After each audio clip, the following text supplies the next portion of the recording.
Familiar faces, prolong the embraces. We were always once for the breakaway, but we're nearing chances to wake the day. They're calling you over, the methods are bolder. We're lost in the time now, reminding ourselves how we were always once for the breakaway, but we're nearing chances to wake the day.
Hello, ladies and gentlemen, and welcome to the JAH Esports Week 8, Day 4 Iron Bronze Silver Gold Competitive Series matchup between Exile Esports and Active Rush Academy. Joining me on the broadcast this afternoon.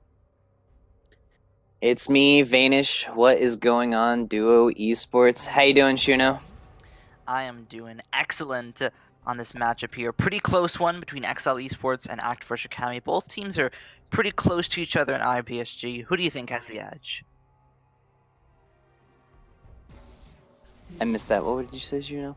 Who do you think has the edge in this matchup? Both Active Rush Academy and Exile Esports pretty close in the standings. Yeah, I keep hearing the meme, if you ban Riven against Exile, they lose. So if Riven's banned, ARA. If not, Exile. Okay, very simple one too. We'll see if the memes hold true or not, but if that is indeed the case, we may not see a Riven ban. So far, they've missed 2 out of the 3 options. Yeah, honestly, I do want to see what is the whole hype behind Exile and Riven. Like, yeah, I guess that is kind of what the team's named after, but who's the Riven player? Kaze? Yeah, basically. He's played on a couple of their games so far. He's had some very nice games on the Riven as well. And if it's not first picked away here, might just have it. Well, I want to see it just because I want to see what all this hype is. Because I myself, I'm never scared to fight against a Riven. Alright, a little bit worrying to come from the AD carry player, but alas, sometimes it just be like that. Sejuani and Riven, as we were indeed just talking about, it gets insta-locked by Kaze. Yeah, at least they're doing me a solid. I finally get to see it after long last. Yeah, indeed, it gets locked in for Riven. Sivir getting locked in for Xylandus as well. A very safe, basic AD carry. Nothing wrong with basic though, just able to sit back, spell shield, and do damage. Yeah, and plus she has her ult, which, you know, gives everybody movement speed, which will be nice for Riven and most likely whoever their jungler is going to be, I would guess. Get him in that team fight there.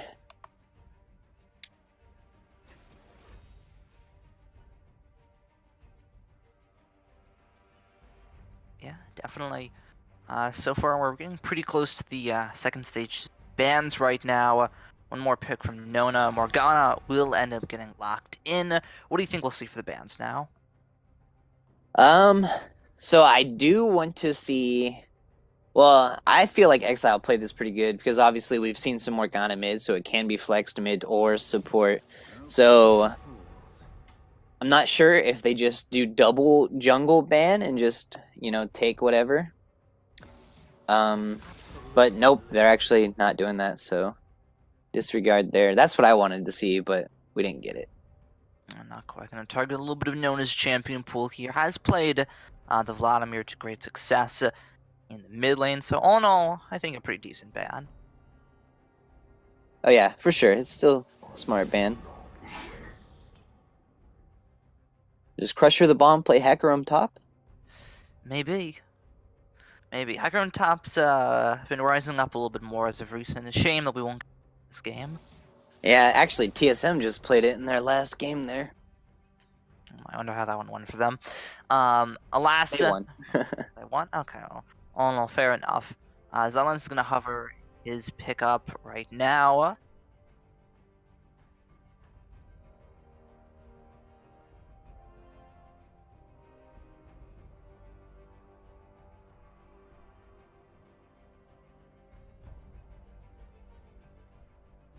Okay, interesting. Vi jungle. I was under the impression that pretty much only Gempy played Vi. We've seen a couple other Vi's in Duo Esports, but overall not too many. Vi is a really strong champion. She has a lot of engaged power. She has a lot of damage. She has confirmed crowd control with her ultimate. Basically no way to miss that. So all in all, she's a very strong champion. Yeah, that's definitely true. And maybe even with like the Morgana Black Shield to keep her from being CC'd after the ult ends, that actually might be a pretty smart pick getting onto Jinx there. Yeah, I would say it's going to have a bit of a tricky time here on this Jinx. Does have a decent front line on the side of Active Rush Academy, but you know, Vi can always find a way to that back line.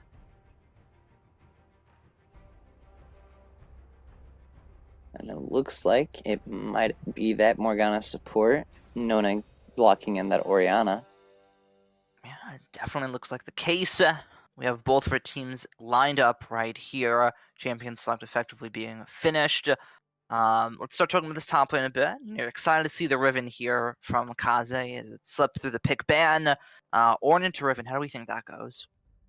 I know I don't know this matchup in particular very well. I do know that Ornn is crazy and Riven's like what level 2, 3 is pretty good. So I think Ornn will be at a little bit of a disadvantage early, but once he gets like that early Bramble Vest sustained through, as long as he doesn't die to her, he's gonna come out ahead just because Ornn has so much more to offer in general. Yeah, definitely. Hopefully that this Riven doesn't get too ahead and put that Ornn down early, but Ornn does have a surprising amount of burst damage up in this top lane for him being a tank.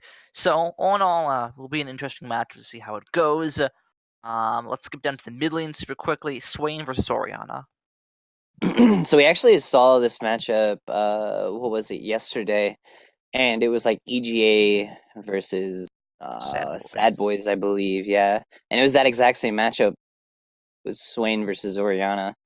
And I believe the Orianna won it, but I was the one casting that game, and I was pretty adamant about them both like failing on their summoner or their rune choices. But I'll say the same thing I did yesterday, and it all depends on if Orianna can dodge out the Swain's pretty low ranged abilities. If she can, she should have a pretty simple time, but if she doesn't, Swain will have his way with her. Okay, well, all comes down to how Nona plays it. He's played a pretty good Orianna so far. Hopefully he can keep it up. And this bottom lane right here, pretty interesting stuff. Jinx Nami versus Sivir Morgana.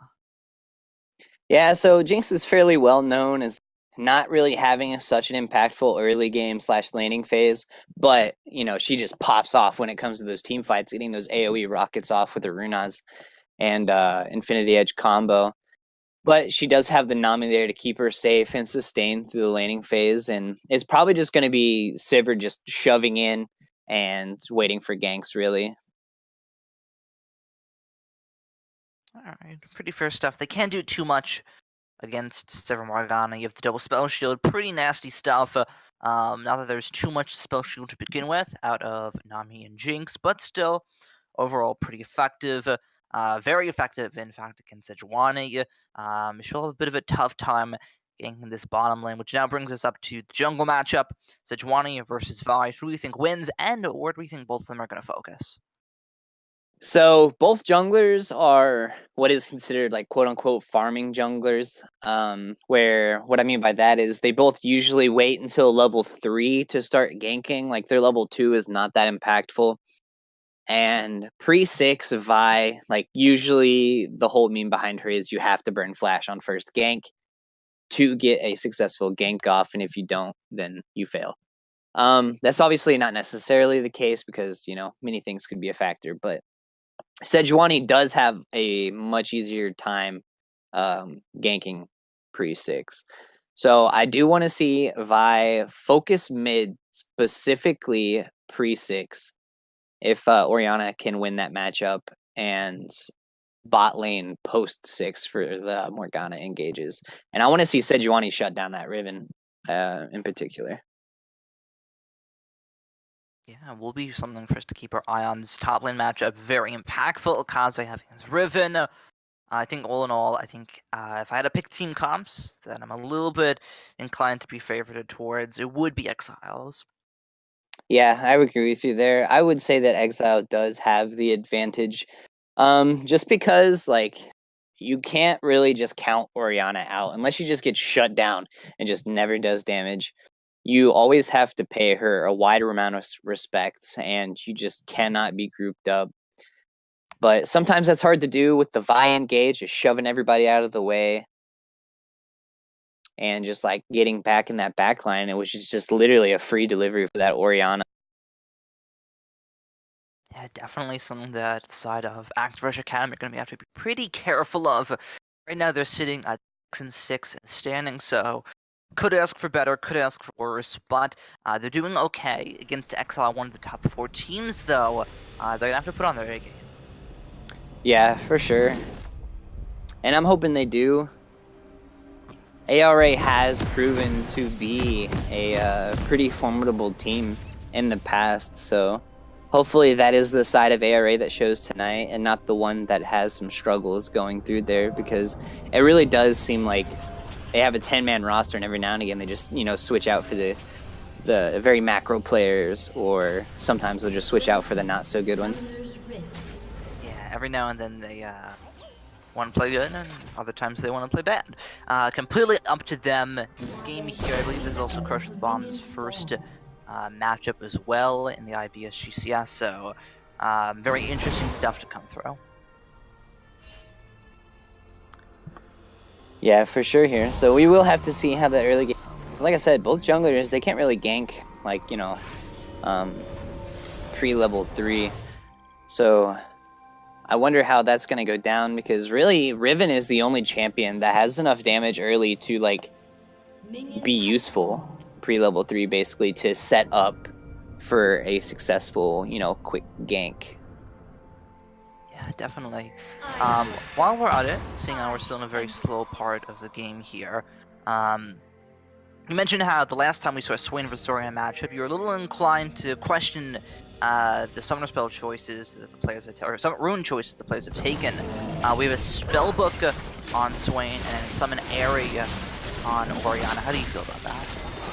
Well, I wouldn't say, like, you know, they were bad. They weren't bad choices. I was just saying that, like, I prefer both of them to run Phase Rush just because of how their champion kits are. And obviously this game as well, neither of them have run Phase Rush either. But that's just my flavor. It's not necessarily right or wrong. I just have done, like, a lot of practice with Orianna, and I just have always felt like Phase Rush was the way to go after Thunderlord stopped being so good. Definitely a pretty good rune choice, having that burst of movement speed after you do a fair share of damage. Pretty good stuff, but overall... Not only that, but it's movement speed, like tenacity too. Yeah, pretty good stuff overall, just from the Phase Rush. But we won't quite be seeing it this game. A spellbook on Vlad in this mid lane might switch to Ignite at some point in time. And the standard summon area, very safe on Liliana. Yeah, that's just your standard. I just want to sit here and farm Thane through. Not really focused, you know, about doing extra damage or anything. A little bit of a bungle in the jungle. Won't go anywhere from it. Though Vigo not choosing to go in with the punch. Yeah, I was thinking that she was going to take it there, and I thought that was going to be the wrong choice. I'm glad she didn't take that.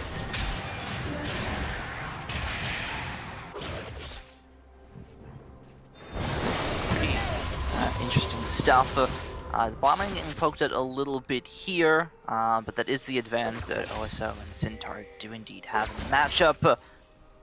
Nothing too fancy, they're gonna get pushed in, but they have pretty good poke. Yeah, for sure, and they do have superior, like, sustain, as I mentioned, because of... So it is, if they could just stay behind the minions, not get caught by those bindings from Morgana, they should have a fairly relaxing time in this bot lane to get that Jinx scaling up. Definitely the case here. Not too much early action. A little bit of a disappointment that it's probably safe for the games later on tonight. These two teams not really known for disgustingly bloody early games. Yeah, exactly. This 4-minute and, like, no fight has kind of attributed to that as well. Aside from that little scuffle in the jungle. Both sides just playing it easy and clean, nothing too fancy. Will be a Kaze, and a bit of a nice advantage in this top lane here on the Riven. Is down a little bit of CS though. Yeah, I wonder why that is. I don't think it was because she was getting chunked out or, you know, zoned away from the minions or whatever. I think she's just missing some here. But she does have a pretty massive wave, so I think it should be fairly equalized. She winds up walking back into the charge. That's now Kaze forced to flash away. Yeah, so far I'm not like impressed. I do troll a little bit though, just because Ornn is pretty strong. Yep. Ornn's pretty strong right now. Are trying to set something up on to crush the bomb in this top lane though. The bait works perfectly. The punch lands out of Vi. Taken low on this one. There's the flash away. Can he get away? Volvigo running him down, but won't be able to do any more damage.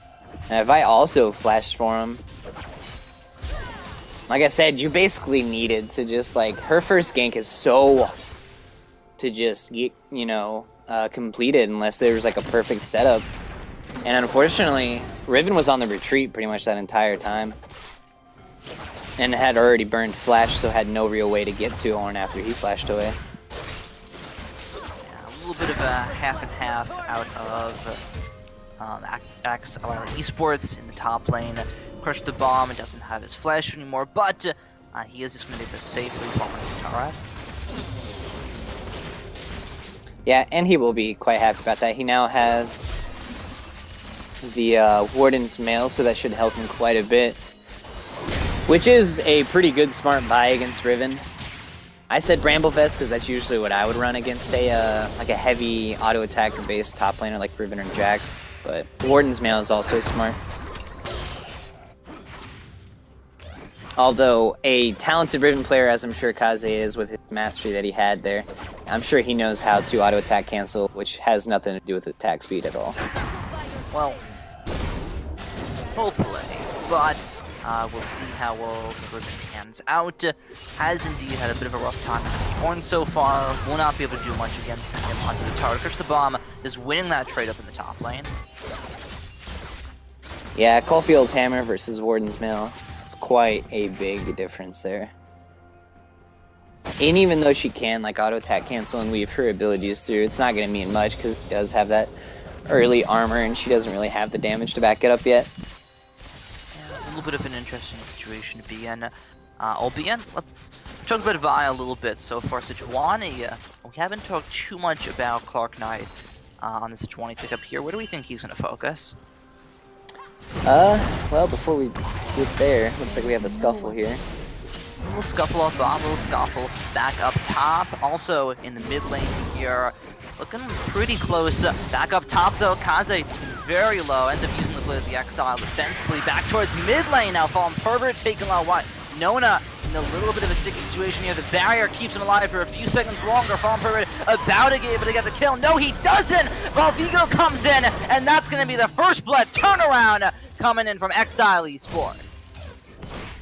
That was crazy. Like all around the map, just fights blew up out of nowhere. We had 8 minutes of relaxation and just very calmness, and then all of a sudden all lanes were like, all right, it's time to fight, let's go. Definitely turn the switch on that one here. Very interesting stuff in that back and forth. Yeah, and I'm honestly surprised only one kill came out of it, and that was only because the Vi just roamed up mid. We go doing some good stuff on this Vi pickup so far, but back to what we were going on a little bit beforehand. Clark Knight on Sejuani, nowhere to be found in that action. Where do we think he's going to be focusing? He's now level 6. I'm honestly surprised he hasn't ganked because, like I said, Sejuani is superior pre-6 than Vi in general. So, I do want to see him. Well, Sejuani obviously cannot really gank bot lane unless bot lane misplays on Exile. So, probably just focus around mid, but before we get there, we got top lane. Yeah, crushed the bomb and also the trouble here. The flash still down, a couple more hits to go through. Kaze taken very low, but still comes out on top with a kill. That was very close and risky. Thank God he had that early CDR, or else he would not have had that shield up in time. But yeah, the Sejuani is still 0-0-0, and Vi is already starting to make waves. 2 levels up currently on the Sejuani already. What might you want to see out of this Sejuani? Like I said, the bot lane's really hard for him like get down there, so maybe Orianna, she has both her summoners down, maybe make that play if Swain can get hooks, as he's been showing that he's getting. So Orianna is a very, very easy target right now.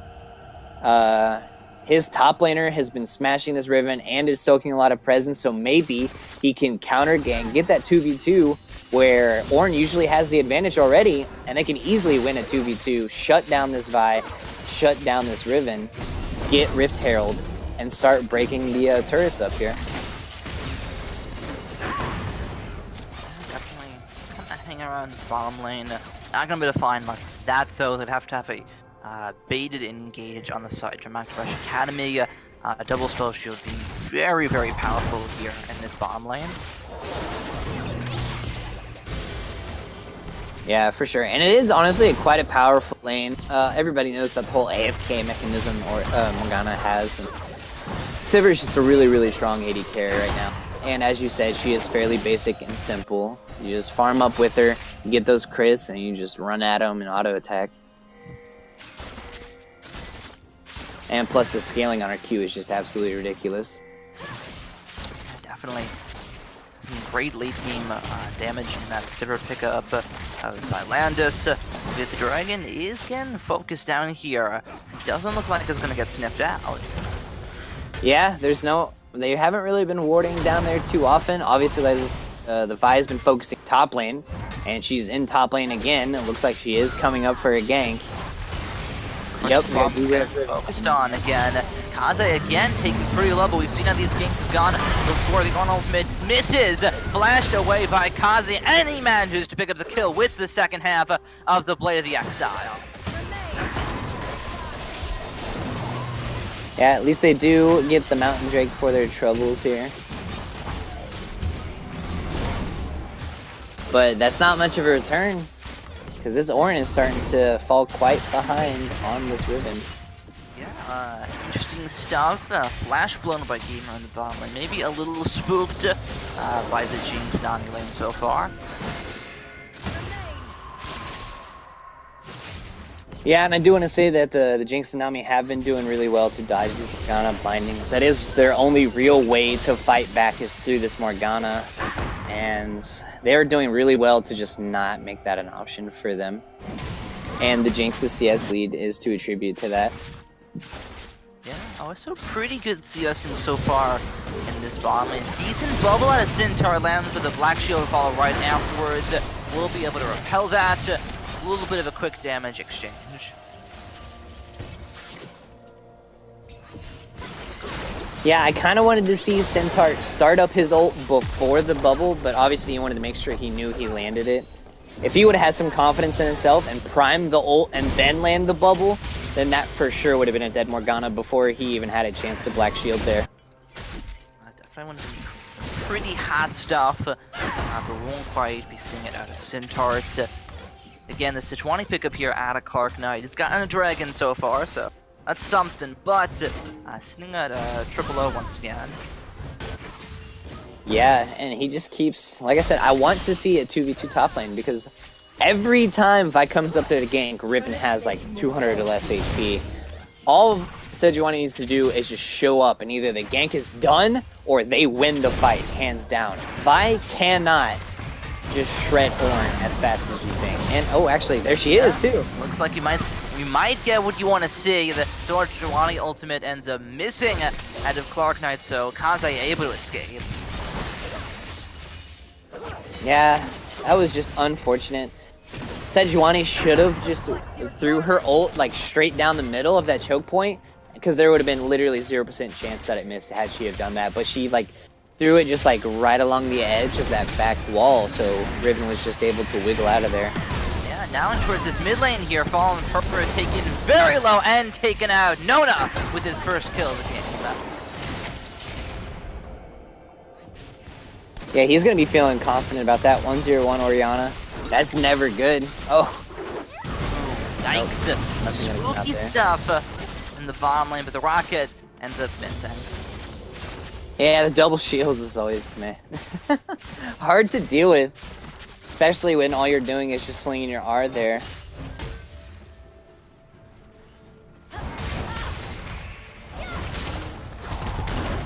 far so good out of Active Rush's bottom lane. They haven't gotten any kills, but they're up a very nice lead in CS.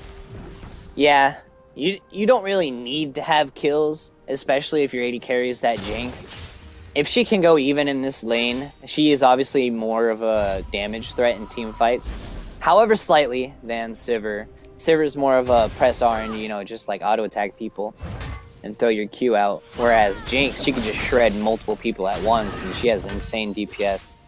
But she will be confident to just go through this lane. Now does have her Infinity Edge, so is feeling happy there. Definitely back up in this top lane. Crush the bomb. He's down 0-2, but he's still coming out on top in these trades. Yeah.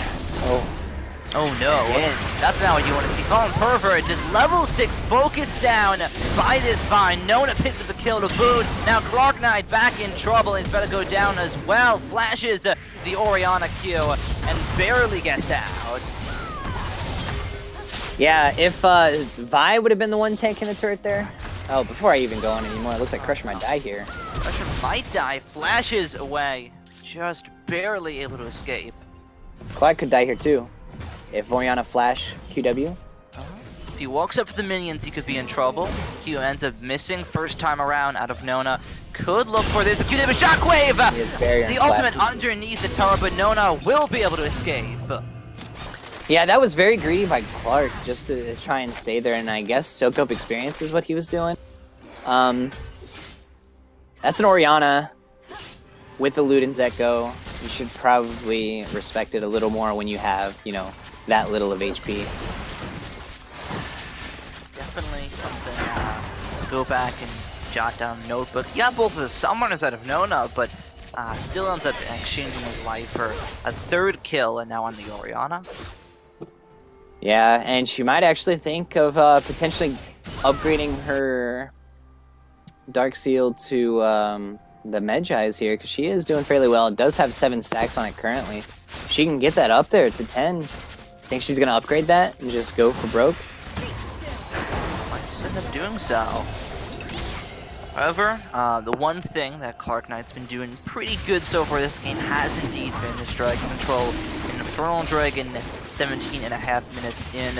Does indeed look like that's going to get secured by Active Rush Academy. They might end up being in a terrible spot right afterwards, though. Valvico goes right into the middle of the team. It will end up getting a kill. Then there's a Shockwave and the Boomerang coming through out of Xylanders. That's a double kill. Flying through 1 to 10 on the board out of Exile. That's unlucky. I think ARA is just cursed when it comes to playing around dragons here. That time it was not super stealthy, said Juani. They knew about it and they reacted in time. Yeah, ARA did get the Infernal Drake, but they lost so much more for it. Yeah, not worth. That one's for sure. 18 minutes in. Exile Esports have 1 turret on the board so far. Arguably the most important turret in the early game as well. And they're sitting pretty with a 6,000 gold lead. Yeah, and at an 18 minutes in, that's pretty significant. 6,000 is basically 2 items, you know, in total. Obviously, that's not how that is, but they do have quite a significant lead pretty much all around the board here. So they should be looking to push it up even more. And it looks like Vi has the Rift Herald here. I don't realize when she picked that up. Yeah, another thing secured on the end of Exile Esports. Not quite sure when she got that one either. Probably during one of the many hectic fights that have gone through in this matchup so far. But yeah, it's looking like they might run that one down the bottom lane. Yeah, that's pretty smart. We've already broken out mid lane. And as you said, it is arguably one of the more important ones to get early. Nope, Vi's not gonna. Okay. Because it does allow that Orianna to just kind of wander away with her 4-0 and 4 self. You know, roam down to maybe bot lane with that Vi, break those shields, give that Orianna an engage, and that's how you can shut down the Jinx even harder, prevent her from having to do anything to carry. Do not give her any options. Absolutely. A little bit of an extended trade in this top lane. Kaze has been going on for a while here. He isn't able to quite land the stun on a Crusher and just ends up exchanging a little bit of health. Yeah, now that she's got that Black Cleaver, she is actually trading positive against this Ornn. And he was honestly one of the more solid players right now in regards to his lane opponents, soaking up that pressure and still winning his lane, but that's not the case anymore from the looks of it. Oh, that isn't 3v3 down in this bottom lane. The Rift Turret should take out the turret in one go. Rest of Exile looking to score it for a second charge here. Cloud9 gets locked up by the ultimate out of Vi. Will he be able to get out in time? Barely isn't able to. The rocket coming in from OSO, able to get the first kill, looking for two, but will not be able to get it. I thought that was going to go so poorly for ARA, but they made it to just be a 1-for-1 trade, and honestly, that's pretty worth considering how far behind they are, just getting an equalized trade. Yeah, definitely. Whenever you I think that was absolutely Nami was the reason for that too. Super dire for them at first. Yeah, Centaur played pretty well in that fight. But yeah, generally speaking, whenever you're on the losing end of a trade, or in the state of a game, and you have like 1-for-1, 2-for-2, 3-for-3, whatever, generally that works out in your favor. Yeah, exactly. Being down the 1 in gold, statistically that means if you can go even while behind, you can come out ahead when you're even. Statistically, that's not generally how that goes, but... Yeah. I mean, for the most part, you're right. Looks like Jinx got a fat chunk of gold there, getting red buff and 2 pink wards. And is 200 CS up on her name. Farming really decent here. Looking about 9 CS a minute so far. Pretty good out of OSO. But the whole of Active Rush Academy is still struggling quite a bit. What would you want to see out of them in the fights to come?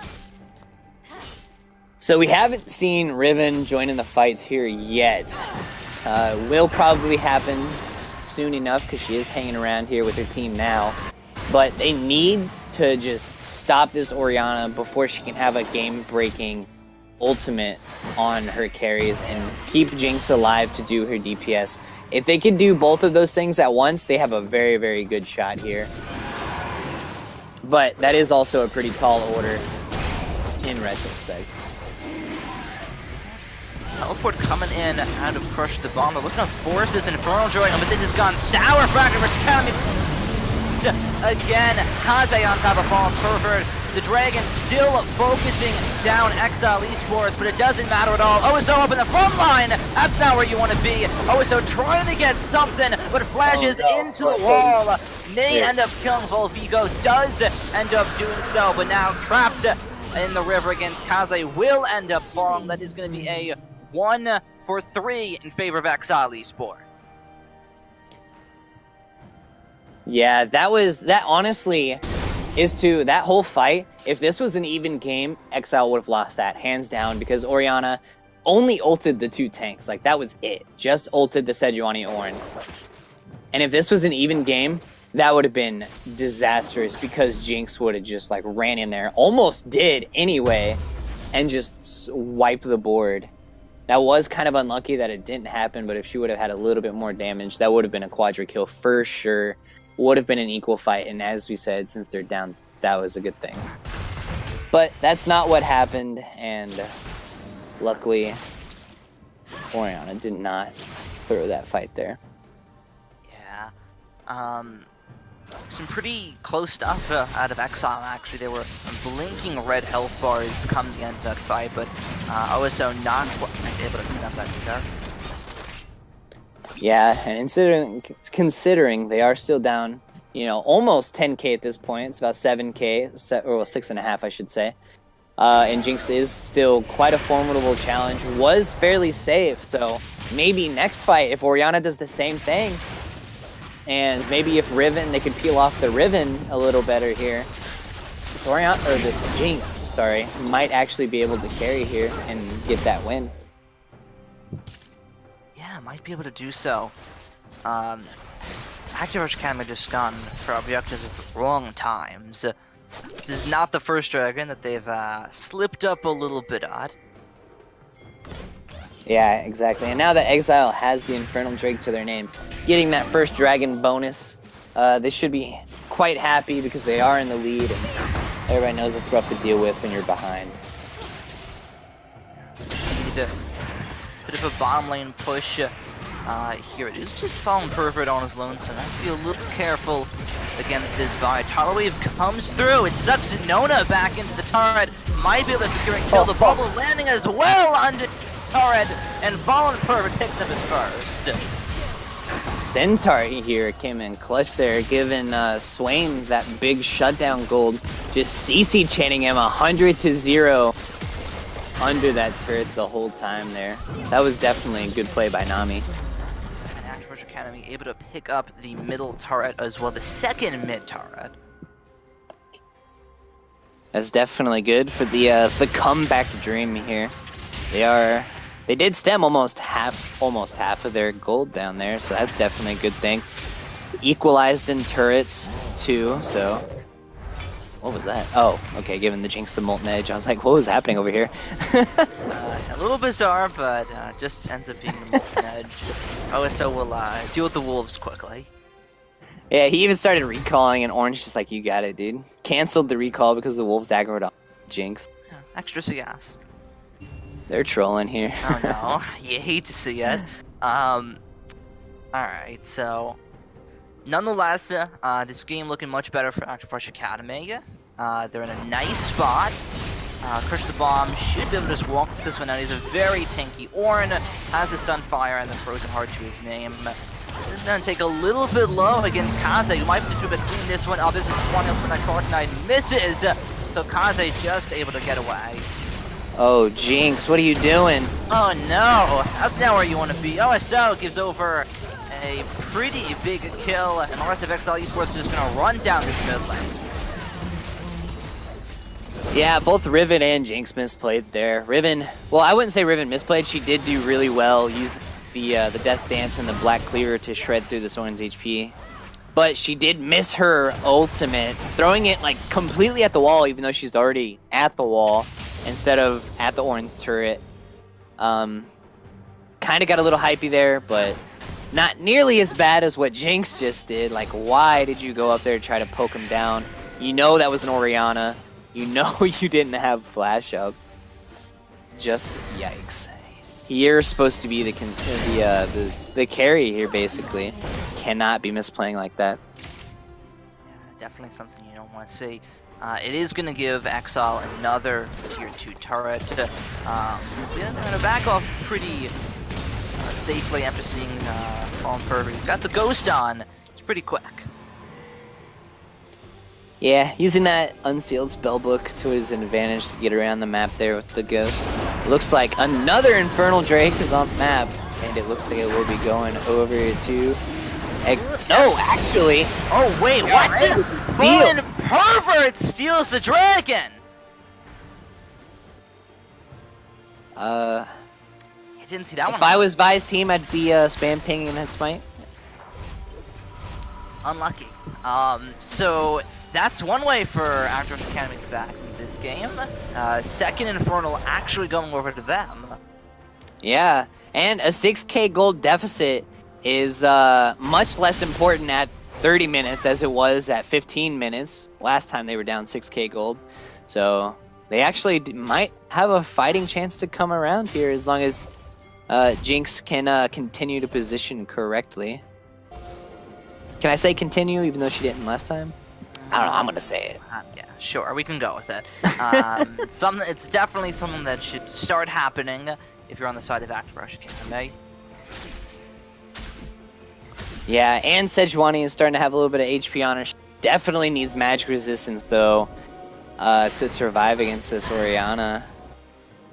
Not sure the Dead Man's Plate was the smartest, like, first real item buy outside jungle item, but who knows? Who knows? A little focused on that armor half of the team from XL Esports is missing out on that MR, so that's not good. A little bit of engage in the middle lane, but Gamer just able to black shield it away and run away. Yeah, that was a little bit of a greedy engage there, trying to go on You know, that was a pretty obvious one too. Like, it's very easy for Morgana to black shield that and get away. It wasn't like it was just out of nowhere, but pretty greedy. And now Sejuani's down an ult, but will that... Auto with 3. Kaze in a very risky spot. 1v3 tries to get the kill on a Centaur, will not be able to do so. Volvigo comes flying and will able to close that one out. Clark Knight will go down as well. Exile just turning this one around. Good focus in the backline from OSO. Fallen Pervert pops the Demonic Assumption. Gamer taken very low and ends up getting taken out. That's 1 kill, 2 kill coming in. Another kill for OSO on this Jinx. Yeah, that's the superior Jinx team fighting coming out there. She has her, you know, her rune on into the edge combo, and of course another crit item to get that 75% crit chance, and that showed in that fight. Had a nice 3-man mega death rocket there, and that definitely turned the fights there. But that was in the later stages of the fight. The early stages definitely is attributed to the Ornn and Nami. They went a little too hard on towards Centaur on this Nami here. Using that ultimate not on Jinx, little caution, and Jinx might have picking up another kill here. 4 kills and the turret for OSO. Yeah, not sure what happened there because my game lagged for a second, but I came back and I just see Riven is like quite a far ways away from her turret and just dead. Was that Swain who did that? Never move into a kill. Very good stuff out of Fallen Pervert here. Yeah, Swain is actually, he may be 2-5, but he's been playing pretty solid here. He did kind of get camped a little bit, so that was a little bit unlucky, but definitely coming in clutch here some of these fights. Being that, like, I don't want to say true frontliner, but beefy enough to not get shredded. Definitely. XL Esports are on a pretty big gold lead, but they are still up 5,500 gold. Yeah, for sure, but as I said, this is 32 minutes in. It's not as big as you might think it is anymore here. Considering how, like, collectively they've gotten a lot of shutdowns, and so most of the gold generally has been pretty equalized. It's mainly just through... Well, I don't want to say CSing, because honestly, most of ARA is CSing their opponents here, aside from top and jungle.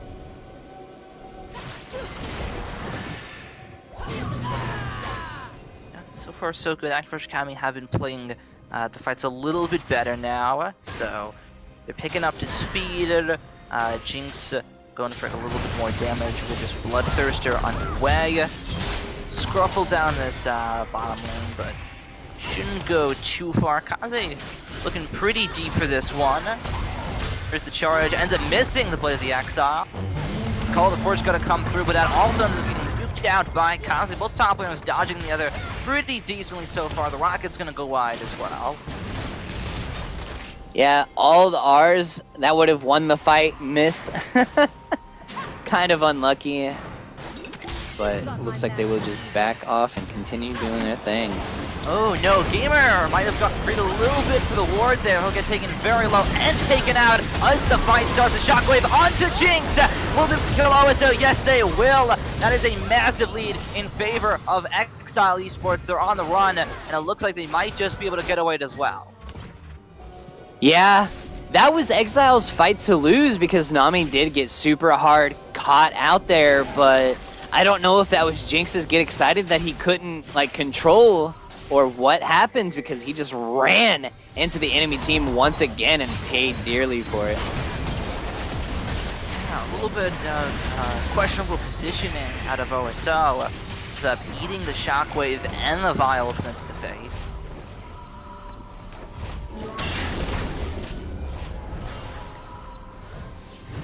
And that's, like I said before, that's definitely not what you want to see coming from the literally singular champion that can carry this game for you. Because honestly, at this point, Swain's never going to be at like such an item spike to where he could just shred the enemy team. That's not what Swain is a champion's for. Obviously, neither is Sejuani or Ornn, so it is 100% on this Jinx to play a smooth, consistent game.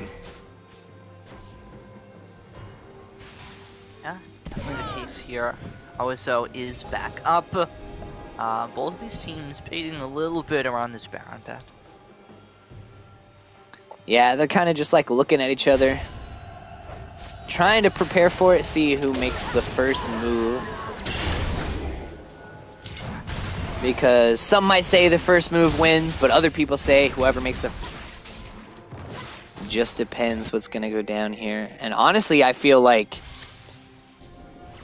in this situation, whoever engages actually loses, but ARA is going to be making the first move here as they go Baron. Yeah, that is indeed the first move that they're making. A little bit on towards this Baron pit.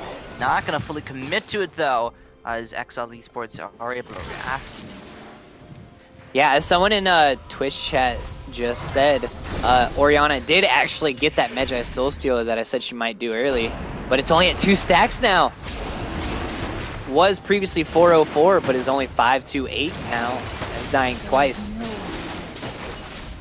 A little bit of a late Soul Stealer on this one. Still does give a massive amount of AP if it's able to get stacked up a little bit more into this game. Honestly, I feel like that wouldn't have been worth. I think she did buy it when she was currently deathless, but after those deaths coming out, it's pretty risky because, like I said, Jinx damage is absolutely insane. Orianna felt really confident he was going to be able to just position superbly against the team.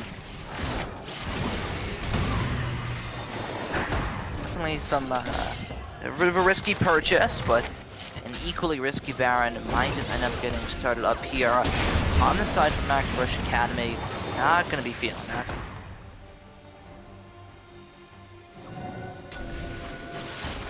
Yeah, I almost felt like Vi could have just engaged once that once the binding landed on Nami, because Orianna was there. They all were grouped up. Vi definitely could have just ulted onto Jinx, got a very nasty like 3-man Ori ultimate, and just turned the fight right there. But that's not what happened. They're playing it safe. Maybe they thought the rest of the members were there, and Vi just disengaged immediately. Getting to that late game now, though, Vanish. 37, approaching 40 minutes in. Which team has the better late game? I've been talking about Jinx like so damn much, just because her late game is pretty massive, and she is pretty strong. But Sivir also is 5-0 and 5, so she's also really strong with the 75% crit chance. But I do say that Exile still has the superior late game. They just do not have the front line that ARA has.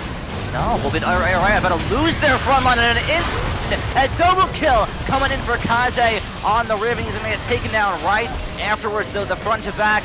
No one had taken very low. There's the Death Rock as well. Vigo eating the brunt of the damage here. The Swain W not going to land out of Fallen Fervent, and it might just be at 10-20 on the board.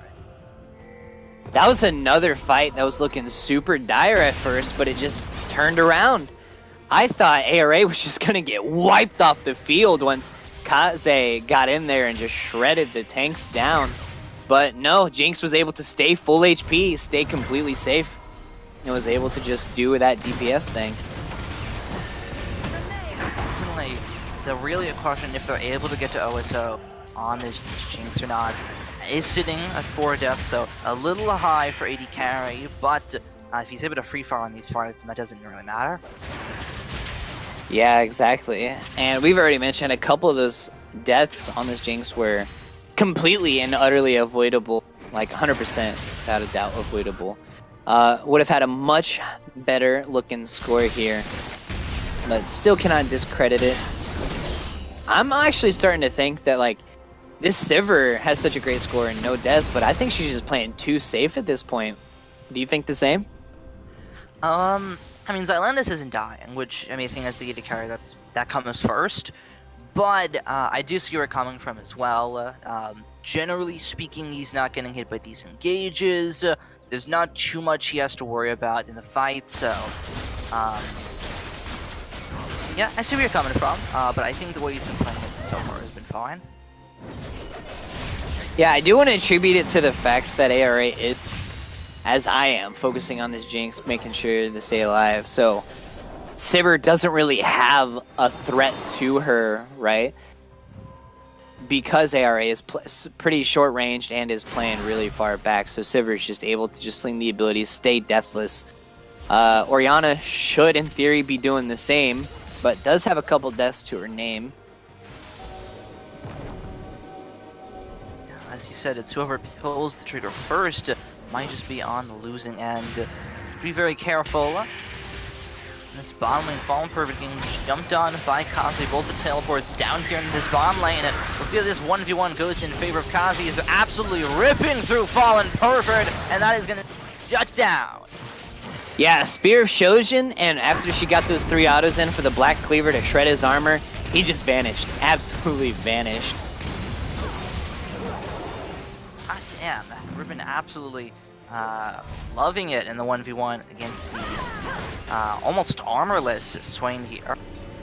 Yeah, I think he would prefer to be going against that than the super beefy Ornn who could just walk away. But it looks like they're starting a Baron here, so let's go to that. Yeah, it's going to get focused down. It's taking them pretty slow, but they're going to be able to run through it very quickly. There's the tail wave and the Glacial Prison coming out. A good knockout from the Call of the Forge Guard. The Shockwave only landing on the tanks here. Cork Knight taken low and will end up getting taken out. OSO with 1 kill so far. It might just be more. There's the dash rocket for the double kill. Silandis goes down to the triple kill. OSO popping off in this fight here. He's got no team to speak of. The double kill answered back by Kazi. An exciting 3 for 4 at the Baron pit. Yeah, I want to know how Jinx was able to just do all that completely safe. Didn't even like get low enough to burn the GA or anything. Vi opted not to ult her. And honestly, they kind of lost the fight. It would be worth it if they do get this Elder Drake though, but it's looking kind of dire here. Honestly, for both teams though, because it is kind of like an even bloodbath, even though the score does not say so. 51 minutes in, this drone drain getting focused down the Zap, not going to be able to land on his target, and that will end up being secured by Exile Esports. Yeah, at least they will have that Elder Drake with the Infernal Drake to help them do a massive amount of damage. So hopefully they can shut down this Jinx. And if they do so, they win this fight pretty handily because like I said, that's their only damage right there. Swain's not known as a high DPS champion. No, not by any means. So far a very close game between both of these teams. Maybe speaking of Exile, possibly on the latter end of that top 4 as well, but hold on, very good stuff out of Activision Academy. They've been down in gold basically the whole game, but they're still not. Yeah, that's why it's really hard to call. Like, you can't say they're down and out, obviously, because they've been down all game, and they're still playing well enough to stay in the game, even with such a deficit. Definitely. I was like looking for another 1v1. See how these go against the though not quite up against the Swain, but still able to just run through the HP of Crusher the Bomb, takes him out in a couple of seconds. Yeah, with Elder Drake there, that was much easier to contend with the super armored Ornn. But they do lose Baron for it though. ARA does pick that up for themselves. Making this already even game, even more even on the board here. It is going to be much harder now for EXE to kind of close out the game in the next 3 minutes or so because of the Baroned up minions here. Hard to wave clear, even with a Sivir and Orianna. Yeah, definitely. GA also acquired on the side of OSO now, so it's going to be even harder to take down these fights. Now, I do want your honest answer here. Were you expecting a 44+ minute game from these two teams? I was not. Were you expecting just Exile to come in here and smash them? Yeah, I was. And Activision Academy, they're putting them up a very nice fight against Exile Esports. They're taking it to the late game, so the 44-minute bloodbath could go either way. Yeah, and I'm honestly kind of surprised too, because like you said, this is like a middle of the pack near fighting the more top tier, I want to say, team. Even though they have been down, they are pulling a old school, sticking to their guns, staying in the game. Hopefully can get that sweet, sweet comeback here. Yeah, definitely. It is still going to be Exile Esports a little bit on the defensive here, as the Baron Nashor is on the side of ActFresh Academy. But still a very close game, and Exile are starting to lose a couple of these fights. What do they have to do in order to turn it back around? It's going to be shutting down that Jinx, 100%. Like I said, if you can burst that Jinx down, at least pop her GA, that GA should give you enough time to win the fight, even if she does come back. Because she would most certainly go down afterwards. But if they keep doing what they're doing and just let her shred through the front line, the not tanky front line, I might add, Exile, then they're going to lose, and they're going to keep losing. And if they lose this next fight with Baron up and open inhib, that might just be game 45 minutes in with these long respawn timers. Yeah, definitely. Something we have to be keeping our eyes on. We're getting potentially the 50-minute marker, so want to have to buckle down for a bit more. Yeah, I hope Exile is a little more cognizant about it and doesn't just like ram their faces into ARA as they have been. Because like I said, if they lose the next fight, that's probably going to be GG.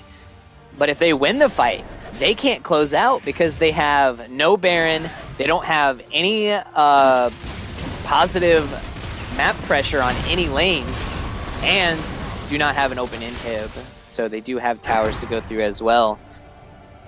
And they really don't have really good tower taking capabilities except for like Sivir. Well, it's on the side of Exile, though. You're looking for the big shockwave. You're looking for Kazu to be able to make that flash play. You're looking for a good Vi ultimate, preferably onto this massive Jinx right now.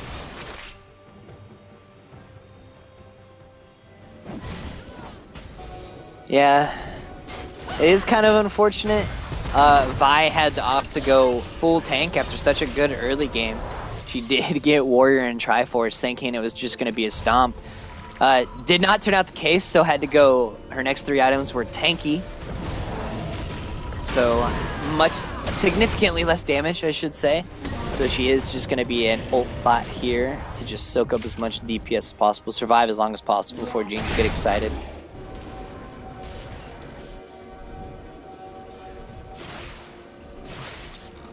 Definitely super late game now. OSO will be able to pick up the red buff for himself, is sitting at full build as well. So this Jinx already pretty massive in the fights. Well, this is the late game Jinx that we've been talking about. Really can't get any better in those items. Yeah, I would have almost preferred to see some penetration instead of the Bloodthirster, because before I go any further, there's a fight here. A little bit of an initiate coming through. Will it be the kill? Yes, it will! Gamer taking very low. The Zanya stopwatch keeps him alive for a few seconds longer. Kaze looking for some damage onto the backline. They've popped the GA of OSO. A great shockwave. Double kill for Xylandis so far. The Vialty saved just for the right time as well. Exile Esports are coming out on top in this fight. Crusher the bomb. Very close to going down. Jinx able to get a trade kill onto Orianna, but Kaze should just be able to run this one down. 1-2 with the Broken Wings, and it's an ace for Exile Esports. Yeah, there it is. They focused that Jinx down, burned that GA early, and if Orianna would have landed the ult that would have been a super quick. But anyway, they still were able to get a 4-for-1 trade, win that fight. And honestly, that's their win condition. Shut down Jinx. Shut down their win condition. You win. Who would have thunk it? Who would have thought?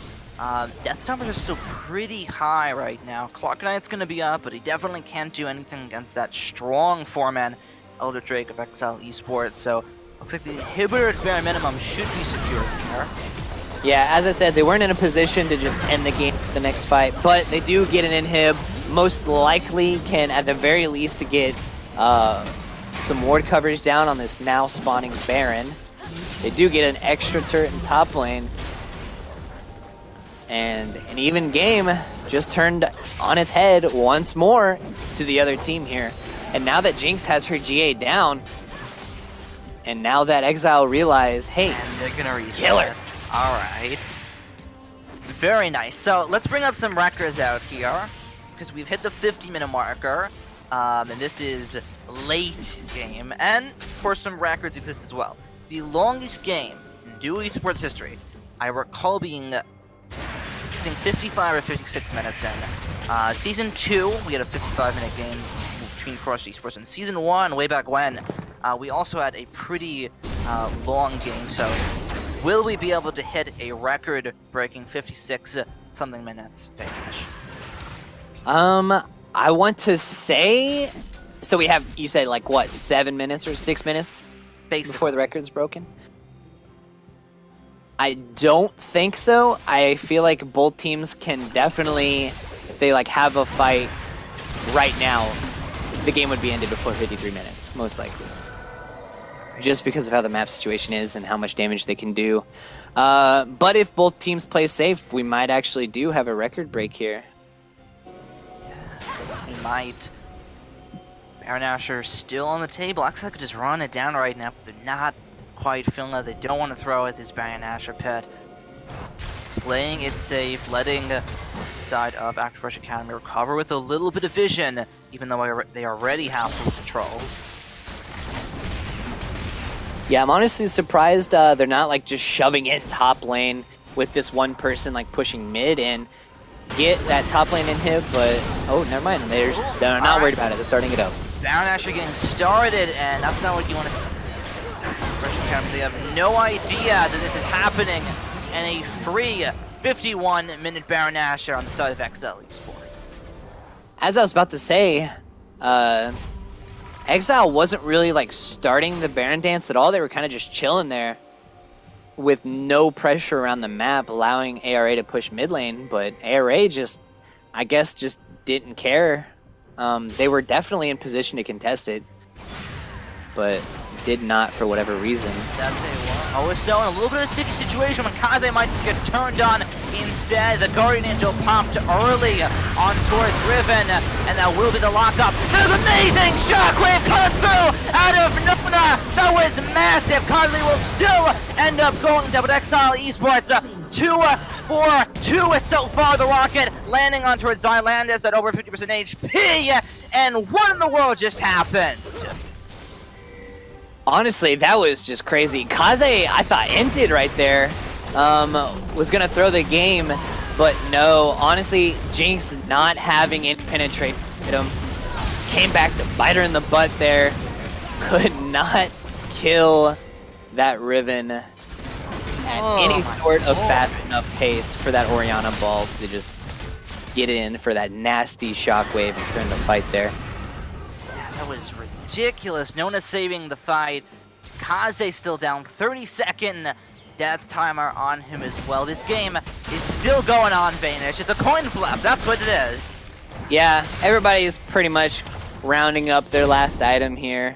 It looks like, yeah, it looks like the only person who hasn't finished up yet is Sejuani. Oh, and Ornn. But yeah, we're about to finish. We actually have Riven getting a Zanya's. Nani? Right, well, What's going on there? We're super into the late game. He figured the GA didn't work. He's got to make a quick purchase. So he wants to go golden. Yeah, just trying to soak up that pressure, not die there. Hopefully it does not go 1v5 this time around. Yeah, definitely. We're about to get very close to that record marker here. Definitely was not expecting potentially the longest game in Duo Esports at the beginning of the day. Yeah, it's honestly looking like you might get it because no one's really in position to just end the game anymore. Baron should be wearing down from Exile, and there's only a couple minutes really. Next fight. But if they do fight soon, they can finish it here. Next fight probably decides the game. Centaur. Centaur in a terrible position. Almost ends up getting taken out for it. And this is going to be Exile Esports with a great position onto the tower to be able to get it down. Not sure what Nami was doing there. had to burn Flash for it. And the third Elder Drake of the game is third now Elder Dragon. Goodness gracious. It does indeed look like Exile are going to be able to secure this very easily. Third. Goodness gracious. That's ridiculous. Yeah. Man, this is a long game. Third Elder Drake. Can't even remember the last time I've seen 3 Elder Drakes pop up in one game. It's definitely been a hot minute. Absolutely the case. They're going straight on towards Sintard. Not sure if that's the target you want land on. Nami will be able to just sway, and the pick has no follow-up on the side of Exile. Yeah, Vi did get a little bit hypey there seeing the flashless fish caught out, but the team was quite far away and did not get anything. Just both junglers throwing R. So both will be down, but Vi's is already about 63% finish, or off cooldown I should say, and Sejuani almost 50% off cooldown here. Sure. We're getting there, and this is also, I have to address, this is a very mentally straining game on the players. We're in the 56-minute marker. This is going to be a massive win for whichever team wins, and a massive loss for whichever team loses. Yeah, and as you said, like once it comes to these last items, it literally is just a coin flip on who wins here, so you don't want to be that person that throws the game. So it is definitely a big stressor on all 10 members here. Absolutely the case. 56.5 minutes in. Exile East focusing the third and final inhibitor of the game. That'll be Swain getting taken low from that one. OSO dealing damage in the backline. There's the shockwave and the bi-ultimate. They run the Jinx in the longest game of Duo Esports. Exile Esports might just be able to come out on top. It's just Nami and Orna, 5 members of Exile Esports alive and well. The minions coming in from all 3 lanes. Crush the Bomb trying to do something. He's so tanky, but it is not enough. He's getting focused down, gunned down, and taken down. Sintard to follow, and Exile Esports will come out on top in the longest game in Duo Esports, 57 minutes in.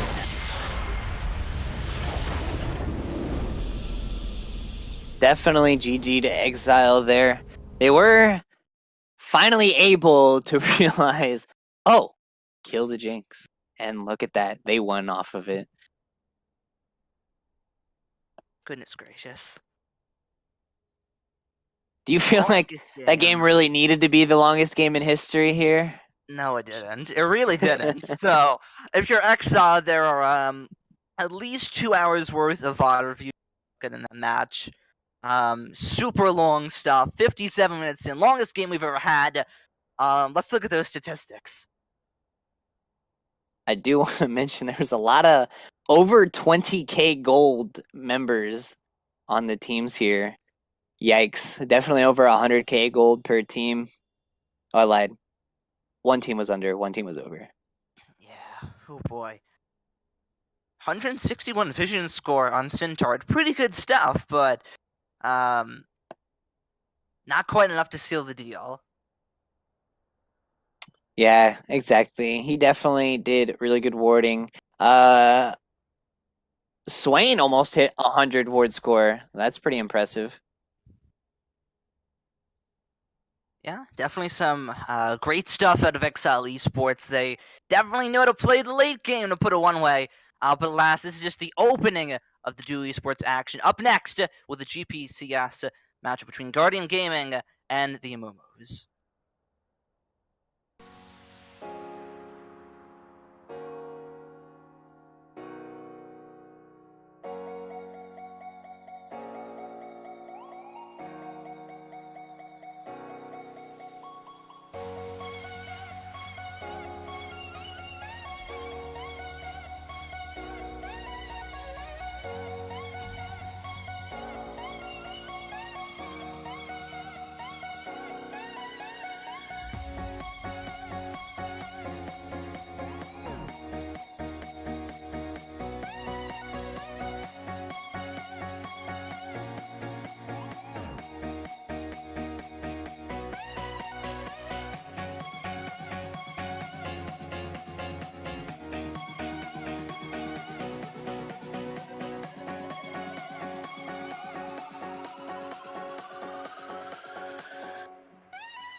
Hello, everyone, and welcome back to Duo Esports Week 8, Day 4 here. What a wonderful Sunday it is. We just saw a historic game in Duo Esports history here, and hopefully we have another one coming up here. We have second place in the gold plat division of Duo Esports, Golden Guardians, going up against a team fighting for their playoff lives in the Amumus. With me today, of course, though, is the wonderful, the fabulous, the Singermain himself, the Dark Sovereign. Dark Sovereign, how are you doing? Team in the league. Who did I say? Oh, did I say Golden Golden Guardian? Guardians. Well, you know what? They're both initialized GG. And anyway, we do have a little bit of news here. Guardian Gaming never actually submitted their roster, so they will be losing all 5 bans here. Eddie, how do you think that's going to affect this game? It's gonna leave up some interesting picks. I wonder if Fonzo will have a more open field of champions now that he won't be getting a couple bans thrown at him. I'm just curious to see what all this opens up for Amumu's draft. That is certainly the case here, as it looks like one of the Amumu players actually is just a little bit late. There we go. He is actually in there. So we will be getting underway shortly here. I will run down the rosters pretty quickly here as we continue to get ready for champion select here. We have Icy in the top lane for the Amumus. Daniel M in the jungler, deciding to go with a different jungler other than John Wick, who has been having a rough time this season here. Then we have Fonzo, the team captain, in the mid lane, and then Fosno in the AD carry role before FDWB rounds out their team in the support. On the flip side of that, we have Killin TY, the E-sub, whatever you want to call it, because they don't have a roster, in the top lane. Kitsy Ghost in the jungle, Dex in the mid lane, and then Blue King 11 and Emilius in the support and AD carry roles, respectively. So we can get underway. Who are you looking forward to seeing, Edgy? As in champions or what? Players. Players? Dex is a very good mid lane, if not kind of a brat sometimes. But I think that I'm kind of curious to see what Fonzo will pull out this game, because I always hear such good things about some of his champions, but they're always banned. Yeah, I mean, this is going to be a great opportunity to see this here. You wonder if, like, there's no bias at all at this. That's great. If we're going to get to see that Orianna play that Fonzo always gets the opportunity to pick here, or maybe Dex picks that away from him in the early rotations, so they get the opportunity to take it away. Anyway, as we said, there are no bans here for Guardian Gaming. I'm saying it right, and now I'm double guessing myself. So this will be a long time banning. The Kindred, though, getting a ban away from the Amumus. Don't want to see Kitsy Ghost on it seems. Are you saying that I might be biased towards one of my mains? I would never, honestly, if I was going to be biased towards one of my mains, I'd rather see the Diana. Yeah. Well, here comes another one coming out here. Another Rek'Sai really trying to see Kitsy Ghost out of this game, take away all his comfort picks. So this is going to be something super interesting going on here. I wonder, are we going to see the triple trifecta jungle ban? That's one way to do it. Just try to pinch the jungle bans, pinch the jungle pool. I wonder, that'll force Guardian to pick their jungler first rotation, which will probably happen anyways. But I would kind of like to see the Azir banned away from Dex, because he's been doing very well in that champion.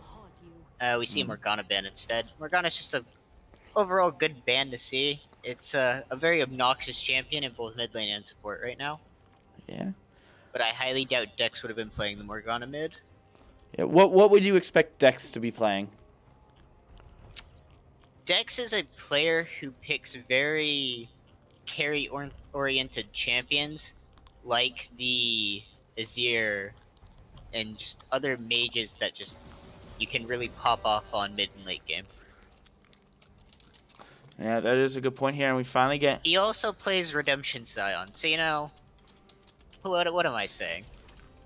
Yeah, well, there's the Leona, so it makes sense why they take away the Morgana so quickly here. The first pick, Leona, the instant lock there for FDWB.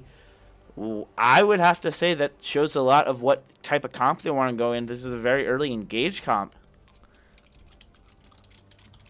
Yes, Leona does have a lot of gauge potential, but if you get behind on that Leona, it's not very fun. Nope, and that is the Galio being locked in here. As a Leona player myself, I haven't had the opportunity to really play it into the Galio, but I'm going to assume that's going to be a Galio support here, so I wonder how that is going to work. Galio J4 is such a strong combo. The J4 just jumps into the backline and delivers the Galio to knock them up, to taunt them, and just provides a lot of extra CC. See the Silas and the Kha'Zix picked up. Yeah, I mean, that is a great opportunity. There's the I won't lie here, unless this is like something special Silas that I'm not knowing about. I have never seen Fonzo play Silas, so this is going to be an interesting opportunity. I think this is his first time whipping this out in competitive play. By the way, for all your fans, oh, there's the Azir being picked up here, being hovered anyway, and there is the pick. But as I was saying, as we have 30 seconds to wait here, for all of you fans of the LCS, I saw a post online. Silas is again enabled in Riot professional tournaments. Maybe they finally got around to fixing some of those bugs. Right now, the team fight for Guardian is very strong, which is what we usually see from them. They're a team that is very focused around late game team fighting. They play very risk adverse early on and just scale into the late game. Mm-hmm. And this is now the opportunity here to see bans coming out probably onto Blue King, right? That's the only ban opportunities they have left to take. Because you can really say Galio, right, could probably be played in the top lane. I don't know really. Galio top's not very good though, so you can look to pinch top lane pool or you could look to pinch 80 carries. But since you do not have your own 80 carry picked right now, you are pinching your own pool. That is a great point there. And there's the top lane ban getting taken away there. The Yorick getting banned away. Now we get to see the last 30 seconds tick away slowly here. I wonder what they're going to be doing to round out this composition in here. Normally with the Leona, you want to go something pretty aggressive. Maybe look to get an early Kai'Sa pick for the 80 carries for Fosno. Or maybe even get like a... I would always love to see a Draven, but I don't think Fosno plays it. I was gonna say Jhin can do very well with a Leona, but they ban it out from Blue King. Well, I mean, so... it's smart if they thought the Blue King was going to play it. So this really leaves the question marks in the air. I'm just hoping we don't see something like an Ezreal coming out of this bot lane. I know Fonzo really likes to play like these compositions he sees on his other team, and this is like one of the most common picks here is the Ezreal. So I hope we're not going to see that because I really don't like Ezreal with Leona. Instead, it's a Vayne hover coming in here. That pick isn't amazing if the Vayne gets either. taunted by the Galio is going to get shredded, but I don't think the Vayne lives long enough if she gets taunted. No, I don't think so either. And generally, what you see here, what I see here, right, as a bottom lane player to begin with, is that the Leona, like, they don't work well together. It's not a lot of cohesion there. Leona is like a very linear champ in the game, right? Oh, and there is the Ornniara game picks up. So that's a top Silas? Or a top... Yeah, so it'll be a top Silas for Icy. Or top Kha'Zix. Highly unlikely. Highly unlikely. Anyway, what I was saying is Leona is a linear champion, so if she wants to go in, she can't really do anything else other than go in. Vayne takes... I mean, you can...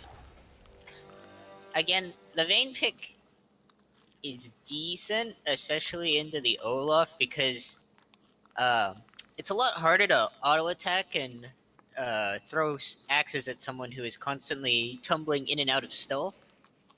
But I just think that you're going to get, if you misposition even a little bit, you are going to get instantly popped by the Olaf, the J4, and the Azir. I mean, it's just... like Vayne isn't gonna get kills early in this lane, and you pick the Leona here, right? This is what I'm trying to say. You pick the Leona here for early lane aggression, and you don't get to play the Leona with early lane aggression with the Vayne, unless the Vayne gets 1 or 2 kills early and gets insanely far ahead of this Kai'Sa. But I don't think that's gonna happen here. So you just basically picked a champion in that AD carry role that is going to result in her basically always being a liability on the team here, and you're just going to have to hope that she can pop off in a fight and get behind and get a flank and get a couple cleanup kills in the mid game. Otherwise, she's just going to fall behind. One of my favorite combos with Leona is actually Ashe. You just have so much CC that you just, after level 6, you just repeat kill the enemy team. Yes, that is always a fun thing to do once you hit the 6, and it's just like your R's up and you just go in over and over again. And that's especially fun to do with the Kai'Sa, because the Kai'Sa, like, you know, is relatively immobile until she gets her upgraded E. And then once she gets even just a couple points in E, but you don't start maxing E. You max E second on Kai'Sa. Yeah, no, that's what I'm saying. Until you get that max and get it transformed, right? And then you get the stealth and improved movement speed and stuff like that. She really falls behind, so she's a really fun target to pick on. If you can land your combo as Leona, is the question. Landing combos, that's not how we do things here. No, we don't. We just press R and people disappear, which is why I always say pick Karthus. In any lane. Is that because you can't land skill shots? No comment. Okay, fair enough. Anyway, the most interesting matchup here in my mind has to be this top lane matchup. Two kind of awkward top lane champions, I would say, with the Sylas and the Olaf. Olaf is actually really strong right now, as he's a massive early game bully, because axes do a lot of damage. They slow you and set you up for the next axe when he picks it up. So if the Olaf knows what he's doing, he will run you down on repeat unless you actually start respecting him. And nobody respects Olaf players. That's not how this works. I have to ask you this. Are we going to see the redemption Olaf? Unlikely. I hope we see That's the more redemption of a Olaf. jungle Olaf thing rather than a top lane Olaf. Yeah, but this is, see it. like, do you think they understand that? I would love to see it. I think that would be a great Honestly, pick up here. The team comp I would have liked to see in here, even though it would have been atrocious, was as some sort of enchanter support, the Scion mid, and then the Olaf top, and all three of them get redemption, just because I think it'd be funny. Yeah, I mean, we're here for the lulz, right? We're here for enjoyment here at Duo Esports. So we get down into the last 30 seconds before the game finally loads in here. What lane matchup for you, Edgy, is going to be the lane to watch? Is it going to be this top lane Sylas matchup to see if he respects that Olaf and the Olaf starts to snowball? Or if he doesn't and he starts to snowball?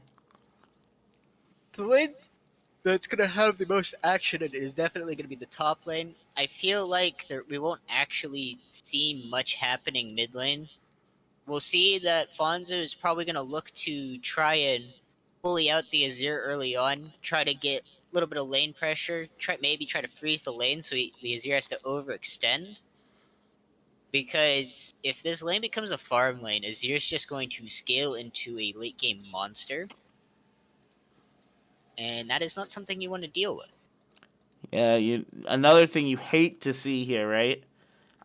We never should go off of this just by flat believe it, but Icy less than 10,000 mastery points into that Sylas. It's just something that happens sometimes. You have to pick some picks that you don't have tons of games in normal zone. Well, just hope he's got some practice, especially into that Olaf, because if he doesn't, this game can turn really rough. Anyway, we are into the Summoner's Rift right now, getting into this game here, so why don't we get an opportunity to get into chat here, hashtag JAH win or hashtag GG win if you think the respective teams will win. Coming out here, we see very standard 5 points coming out here, coming out onto the Summoner's Rift. Nothing really too special coming out here, or maybe they're looking to get a little bit of that early poke in here with the J4 Azir, and then the Kai'Sa all sort of running around that bottom side of the mid side of the jungle. I don't think we'll see anything super interesting level 1. I think we'll just probably see... we're gonna see a little bit of Mana Flow Barons traded mid. Yeah. I assume we'll see wards drops and pixel brushes around 120. Fairly standard, just trying to track your jungle.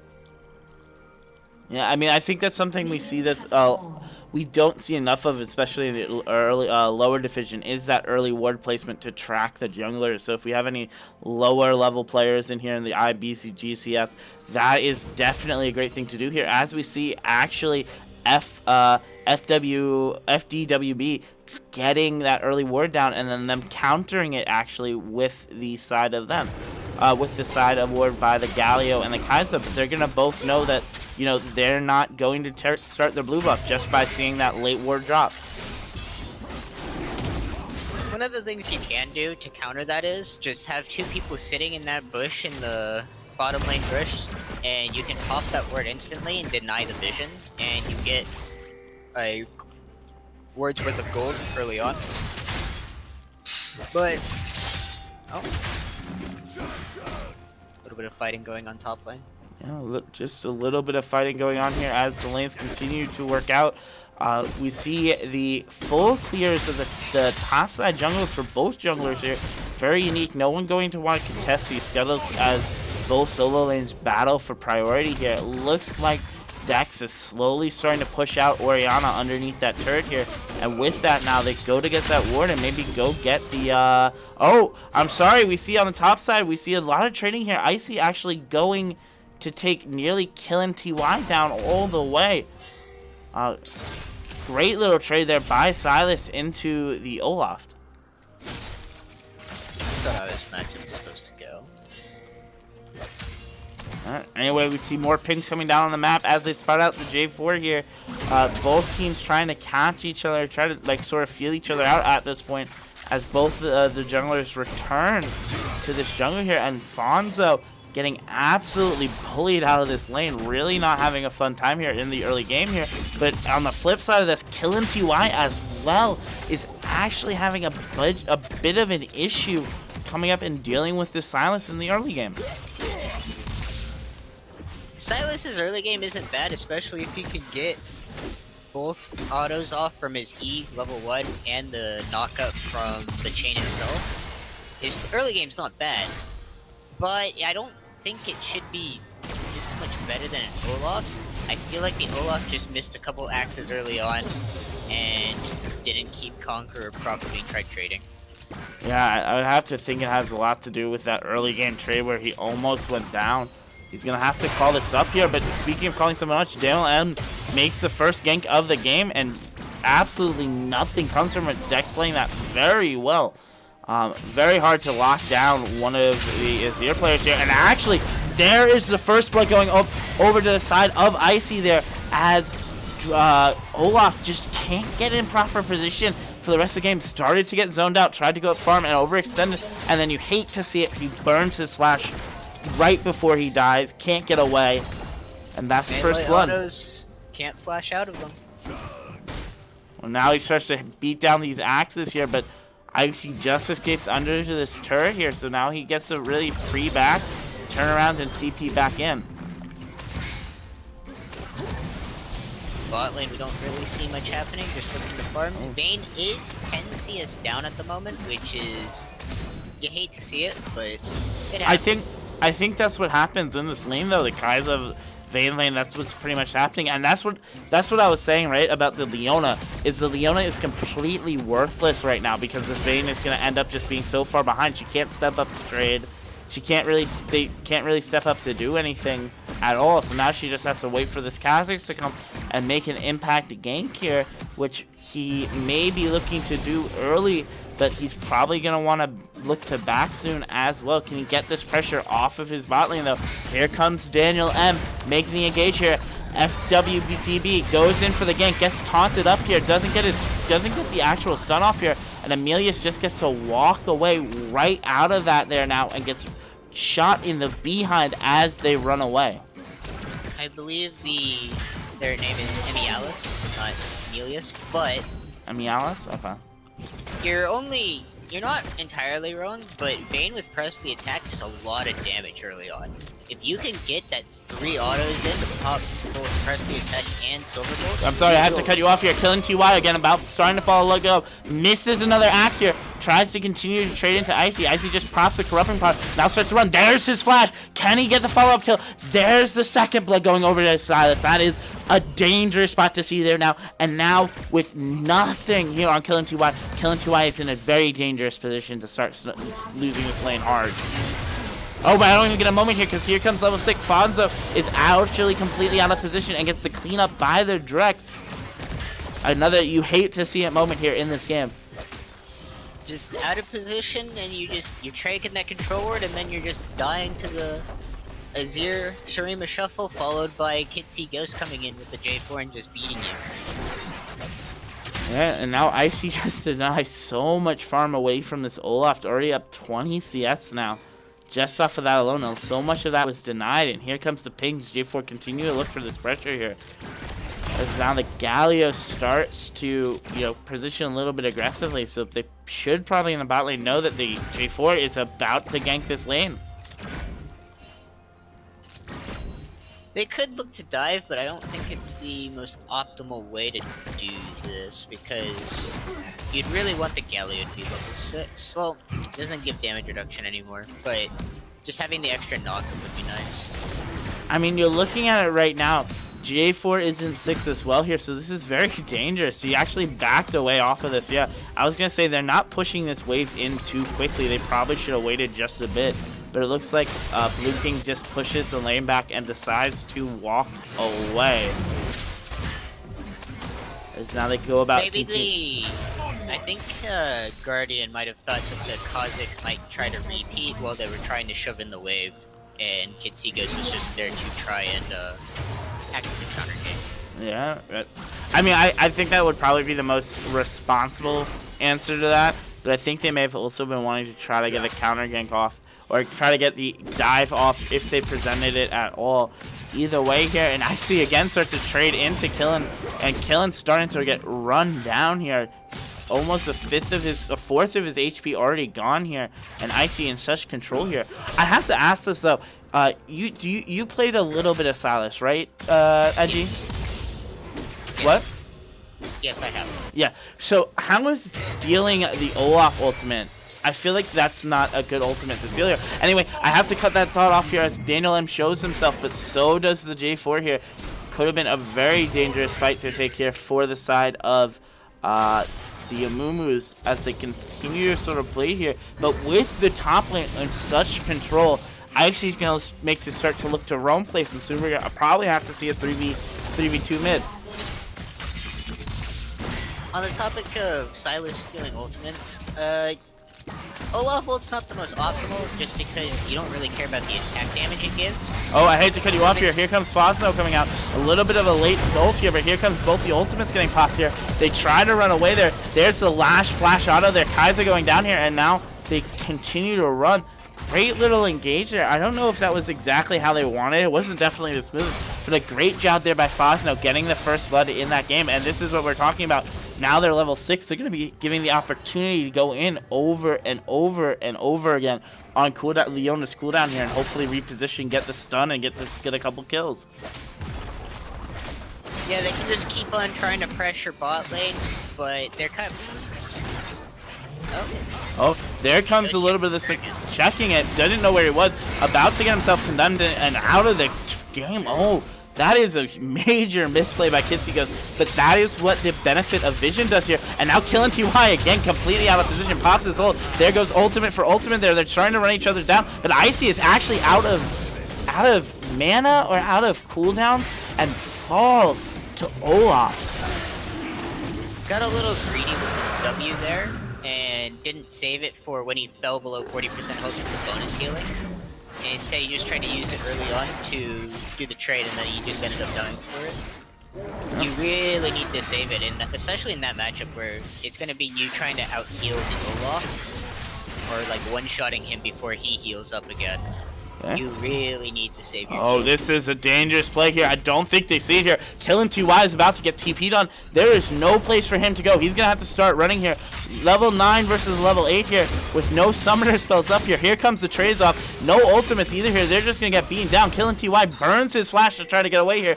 Icy Ghost is trying to chase him down here. Kitsy Ghost is here as well. This is going to be a turn here. Icy, I think you've overextended here. Gets out just out of the way. Is he going to be able to turn the 1-on-1? There's the 1-on-1. Can he make it a 2v2 for 0? He starts to run away. Gets the health gain back here. Kitsy Ghost is trying to run away. The red buff is on him here though. Here comes the burn. Actually gets a great combo here. Gets the shield. Misses the lockup though. Gets the heal back. Gets the kill. Continues to get away here. Now the size has changed here. Kitsy Ghost running for his life. Can he get the kill here? No, he doesn't. They miss it and he gets away with a sliver of HP. As I said, Silas heals a lot when you get that bonus healing from the W. Ended up almost killing Kitsy Ghost, just barely missing the second Q, and Kitsy Ghost gets away with his life, just barely. Well, that could have been really bad. Just gets away though with a sliver of HP there. You saw it both sides there. Icy chasing, Kitsy Ghost there, able to just get away, and then, I mean, it has to play Icy staying cool in that position. And cool in that like sort of situation, gets the opportunity to just run it down and stay safe here. Yeah, he just concluded his proto belt, so now he's gonna start being able to have the extra dash for just a little bit more range to engage, a little bit more damage in the fights. I really do hope to see that Thomas trading onto the Fonzo. As Oriana continues to get picked down, already 20 CS down in this lane here, not having a fun time at all. But there's the hook coming in, that linear gameplay. There comes the taunt here, but Fosno as well gets taunted, actually decides to tumble in there, and now Kitsy Ghost running him back away there. Can they get away here? Here comes Kitsy Ghost running up the side, gets the tumble away, but there's all it is. This flash is burned there on the other side by DeGalio. Can't catch him though, and all they get is the last second taunt there onto Leona. No follow-up damage coming through. Great plays there by the side of the other side, but it doesn't matter here because here comes Icy and Kitten again, killing again, trying to trade. There's the slowdown. There's a little bit of health. They pop the ultimate here, but it doesn't matter. There's the auto attack to kill it. Icy now securely in the lead, 4-1 in this top lane, and now it looks like even during all of this, Kha'Zix was able to take the Rift Herald now, is about to shred down this Rift Herald after forcing Dex to back here, but Daniel M is not done. Seeking Kitsy goes out in the bot lane here. Doesn't get anything else though into this game. Burns the second ultimate to get away there, but there is Icy securing the first tower in the top lane. Getting lots of gold from that tower, being he took all 5 plates and first tower gold. That's something that you really love to feel, but not something you want to see on the enemy team. Yeah, that is certainly the case here now.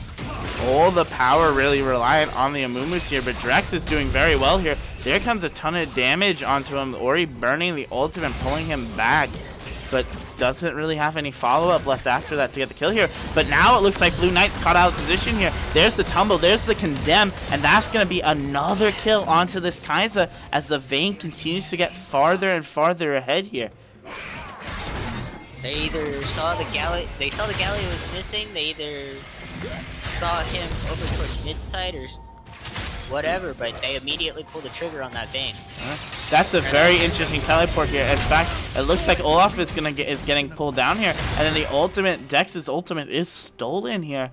I was gonna applaud them. I really think at this point the best idea here is for Icy to go mid here and lane swap this, but it looks like they're gonna send 4 here to try to get down this lane, this turret. Hopefully they don't overstay and get caught here. Actually taking a little bit of damage. There comes the taunt coming out from Galio. Doesn't get a lot here. Now the sidelines continue to push, but it looks like they're all rotating down to catch this mid lane and get vision control of this next dragon back. It's gonna be an Earth Drake, and I think that Daniel M may have just made a mistake in burning his ultimate in that case. But now they back here. They maybe look to rush it here as both the solo laners now look to rush down this turret in the mid lane here. Gonna get it actually, in fact. Slowly bit by bit. There's the red team turret falling. Looks like Icy's going to reset. No teleport up, so kind of leaving yourself open for them to try and contest the dragon. But it doesn't even look like the Moomers are going to go for it. Yet, at least. Yeah, the phase rush on Oriana, it's interesting. I I like it personally. It makes you feel very safe if you just pop the phase rush. It's a free ghost basically, and it's on a 15-second cooldown. I know some people like the summon ARA for that little bit of extra damage and the little bit of extra utility, but Well, you it's know really what up to personal Fonzo preference. also really likes? Grasp. Grass. Anyway, there comes a ton damage onto Drex here. No one really in position, though, to follow up on that. This game getting closer and closer to that danger point. But, like, if Icy gets any much farther ahead, or if they can get a couple kills onto Fonzo, this game could be GG here for GG.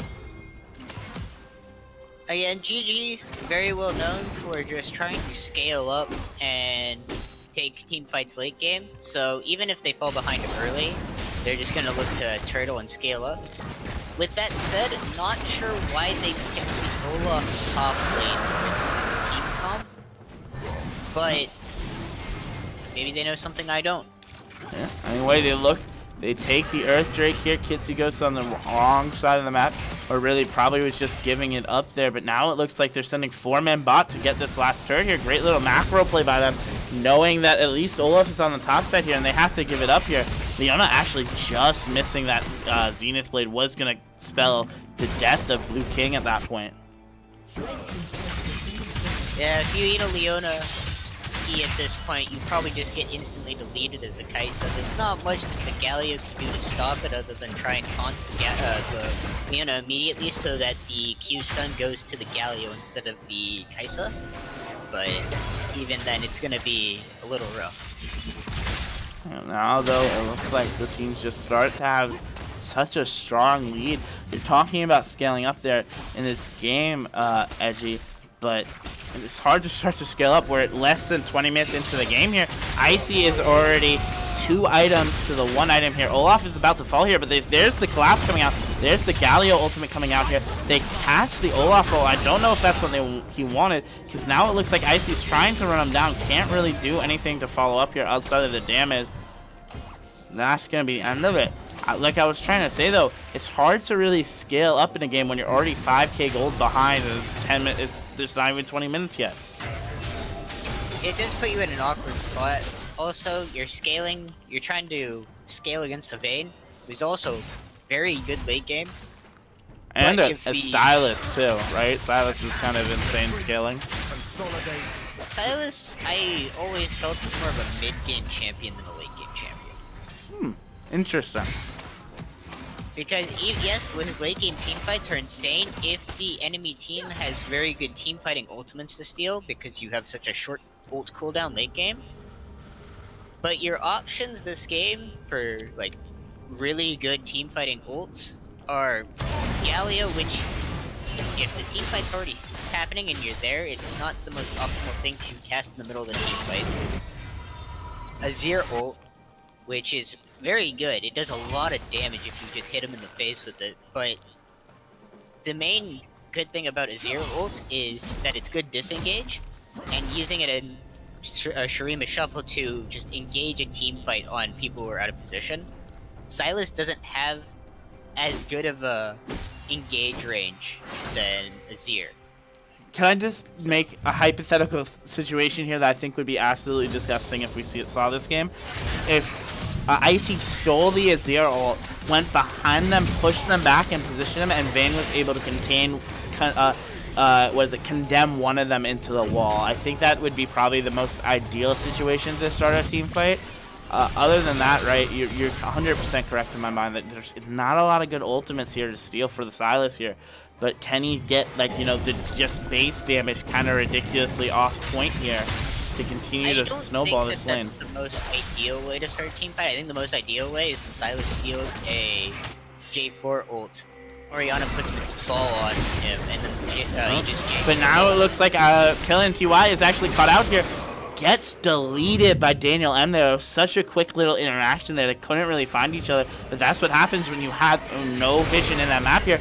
Dex, though, trying to continue to get Daniel M here. The Honeydew is popped here to try and slow him down as they now start to all run here. You gotta be careful, though. It looks like the Amumus are starting to collapse here on the top side here. As Icy's trying to 1v1 here on the top side. There's the ultimate burn by Kaiser now. Icy's starting to get away. There's the ultimate in return from Blue. there is the Zonia's posture. But on the top side, like I was talking about, they get the extended here. One goes down. There goes Kitsy Ghost here. I see trying to get back all his ultimate. Really can't. Falls on the backside here. But Drex is now caught out here. Daniel M actually getting shut down as well. Getting a bit too aggressive here. That is a little bit of a rough time there. Overall, a 2 for 2 on the map. 2 for 1. More With Olaf realistically, dying early. with Olaf dying earlier, but by that point it wasn't really part of the team fight anymore. Yes. Icy trying to bite off a little bit more than he could chew when he engaged the fight bot lane 2v1. He thought he could do it, but you just got taunted and you healed a couple times, but you just couldn't get on top of the Kai'Sa to actually kill her, which was unfortunate.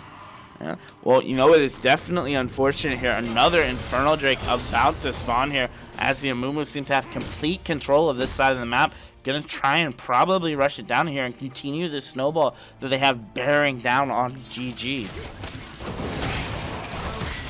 Bearing down on GG. Yes. They're gonna pick up the second Infernal. Very good. Really helps out your Silas, your Kha'Zix, your Orianna, your Vayne. Even your Leona now does just a little bit more damage. Goodbye, Kai'Sa. Now it looks like the Blue King is cut out here. Burns the flash here, but Daniel M's going to be able to just run him down here. There's the blah, blah, blah, blah, and that it is. There is Kai'Sa falling as well, getting right back on the side of killing streak here for Daniel M. Yeah, the Kha'Zix finds the little Kai'Sa alone in the jungle and then just devours her. You hate to see it. There, you really hate to see here. And now Drex is the only one left here trying to squirm. Actually, I see looking to bite off a little bit more than he can chew again. Gets taunted up by the Galio here. Here comes the rest of the team though. There's the TP on the backside there by the Olaf here. They try to get away. Leona ult whiffs as now the Galio returns here, and now everyone's running to this red buff here. But on the bot side of the map, the Kha'Zix is taking that tier 2 turret. Can he get it down here before the Kai'Sa comes here, or can he just turn around and kill the Kai'Sa as well again? One note is the Silas tried to steal the Azir's ult, but because Azir had a spell or a Banshee's Veil, he didn't get it. It just fizzled, which is unfortunate. Yeah, I hate to cut you off here, but yeah, it's super unfortunate. It looked like Kitsy Ghost was looking for the engage. I think they're still looking for it here. They continue to try to run him down here. There's the turret falling right now. It's 4v5 here. Kha'Zix gonna have to rotate up soon, or the turret's about to go. They try to get it away here. There it is. There's the soldiers running up to the lane, but that's all they're gonna get here with Kha'Zix quick to rotate into that mid lane. I'm glad to see this bug still exists in the game. Yeah, I was gonna say Azir laser is currently pointed at Silas. Yeah, I was gonna say this is definitely a bug. I mean, it's broken. They can see him at all times. don't worry. It's just a small indie company. They can't really do that much, right? It isn't like they employ something like 1,200 people, with probably about 100 to 200 of them being devs. Honestly, unfortunate. What can you do though? Given Not Fonzo waste the $1 billion blue trying to fix toxicity in gaming? Anyway. Yeah, you could do that, but it's right, and they won't do that. Anyway, let's take a look at these builds right here. I'm seeing an item that I have not seen very recently built here for the side of Blue King. That's a Stormrazor. Someone in Twitch chat commenting on the Stormrazor first item on Xayah, or Kai'Sa. That is actually what a lot of people are going right now, because it gives you 80 AD just like the IE. But it also gives you attack speed to start stacking up the attack speed, your E buff, but it also gives you the slow on your auto attacks on that first auto when you're energized. Oh, that's interesting. I did not know that. Now, as we continue to look over their builds here, it looks like the J4 is going for that tankier, the early stone gargoyle plate coming out for him as well. That's a huge gold investment in my mind, to try to just get a little bit tankier here. And then we can see on the other side there, a ton of damage getting dealt down by Fosno. Actually pulling back the Blue Little King. And that's going to be the death there. Now they all flying up there. A flash for a flash, and he flashes into the Leona ult. And now the Galio is trying to run away. Slams, heroic slams into the wall here, and it's going to fall as well. That is a 3-for-0. As now it looks like as well, we can see that Fosno and Icy have started up the Baron, and they really can't do anything to stop it. Report the Orianna stealing the Leona's triple kill, honestly. You hate to see that. To be honest, if I was him, I'd be spam pinging an instinct in this game right now. Anyway, it looks like Icy's about to jump over this map. Tries to steal the Azir ult again. Doesn't catch it, however. But there's the flash again. Killing not going to be able to get away. Gets auto-attacked to death by the Orianna. And this is why, guys, Fonza doesn't get his Orianna. Was behind all lane, but somehow still being able to stay into this game, scale up and get even now. It's now this turret starts to go down. Daniel M, oh my god, Daniel M's very angry. Tries to get away there. There's the ultimate coming down, and there goes the J4 now. And now Icy looking to get their turn here. Icy gets the kill here. Jarvan gets locked up by the Ori ultimate, as now it looks like they have complete control of this game. This is gonna be... Ooh, that's a triple infernal. Yeah, that's a triple damage. Triple infernal too on a Vayne, on a Kha'Zix, On an Orianna, on a Silas. on a Leona.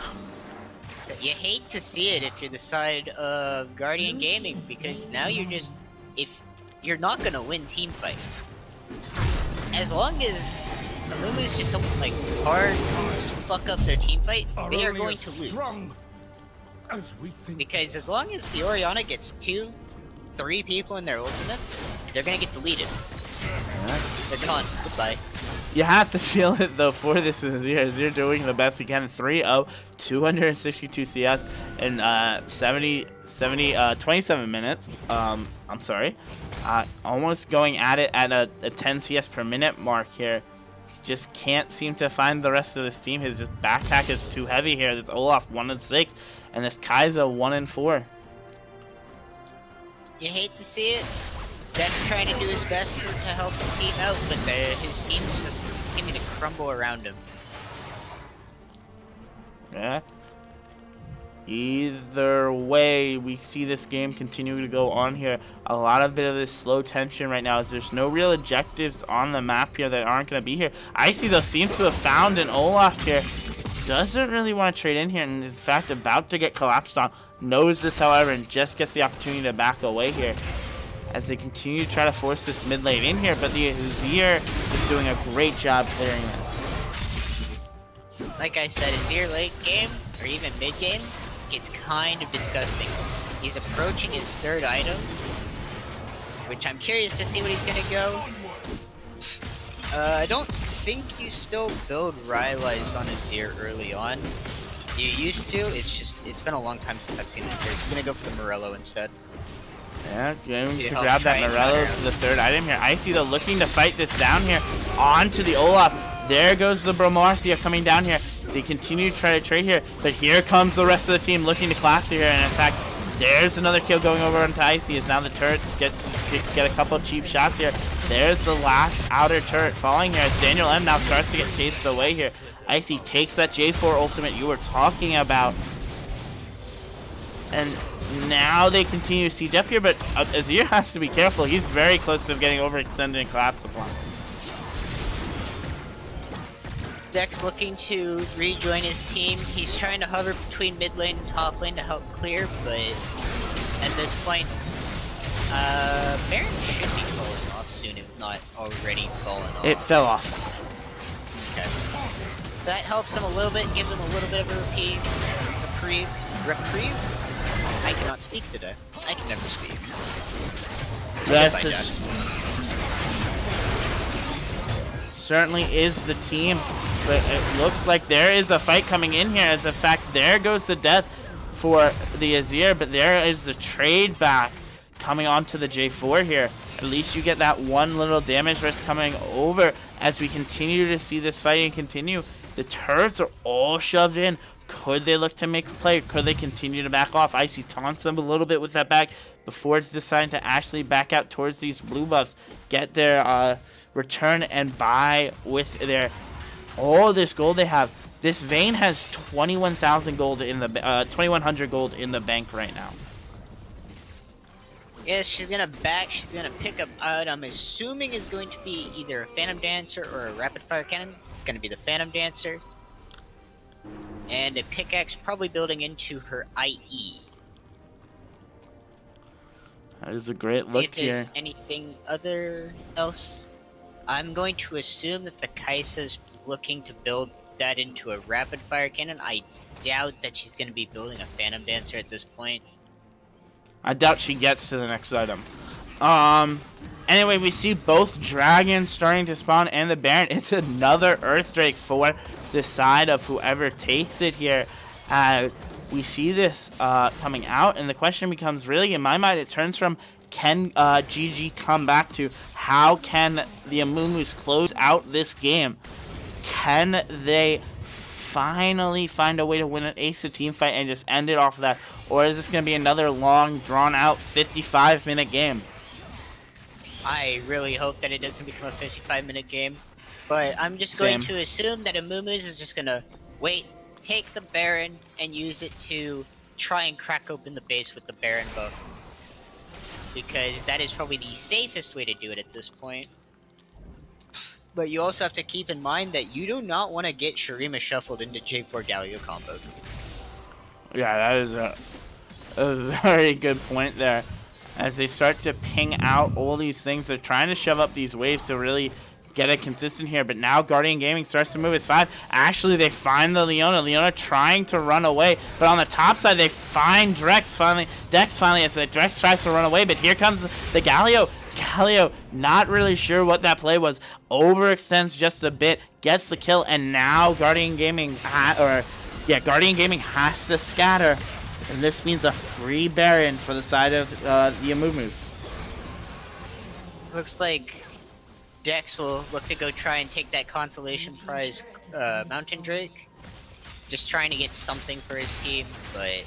It doesn't even get that. Yeah, he has to back and deal with mid lane. Yeah.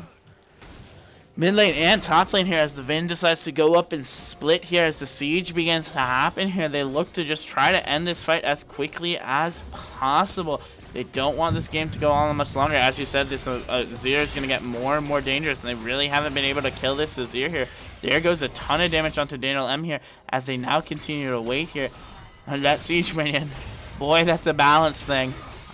Just sort of sieging up onto this inhibitor turret. No one can really catch it here. There goes the turret down here. Kitsy goes actually falls. There comes the knock up here. Kitsy goes Icy just misses it. Probably needs to pack this J4 just a little bit more before they can do that there. There goes the Azir turret, and there goes the Azir turret down here. And now the first inhibitor of the game starts to fall here. Daniel M tries to jump in there. Can't get away here. Big two-man ultimate there. There goes one. There goes two. Now it's all that's left here is the Kai'Sa and Olaf. That's all that's left here. Now it looks like Dex is the only one up. Can Dex get away? There's the triple kill. Is Fosno gonna get the quadra kill? No, he's not. The take of health comes back in, but they continue to round one. There is the quadra kill coming in there. Great game there great smooth game there by the Amumu's. I cannot stress this enough. We just saw what they can do to a top-ranked team if they get into the playoffs. That is a very scary sight for every team in the league. The nice quality kill by condemning Dex into the back of the base, getting the double damage on the condemn, and just killing him. Yeah. You hate to see it. You hate to see it there. Only death of the game. We are running a little bit behind, so let's rush through this very quickly. On the main screen, Edgy, do you see anything that you really want to talk about? Any builds? Any, unfortunate Not really 06? interesting in the builds. Oh, fortunate 8-1. Unfortunate 1-5.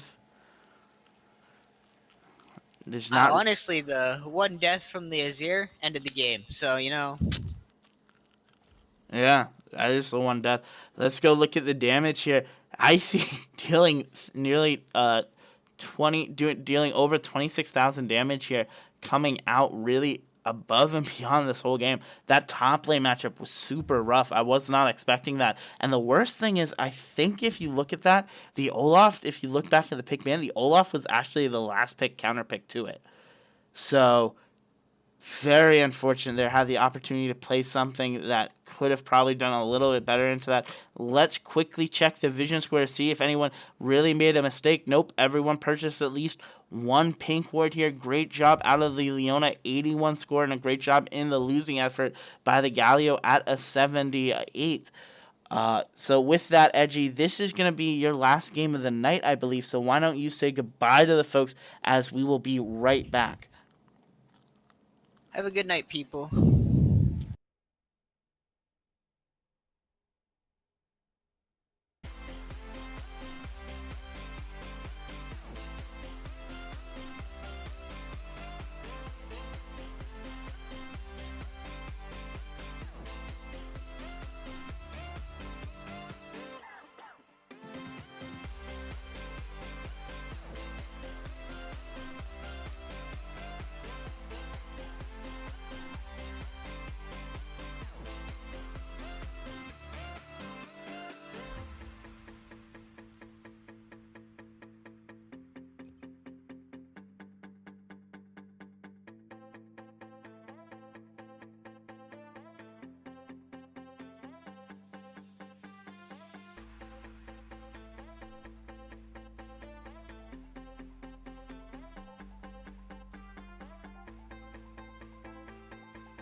Can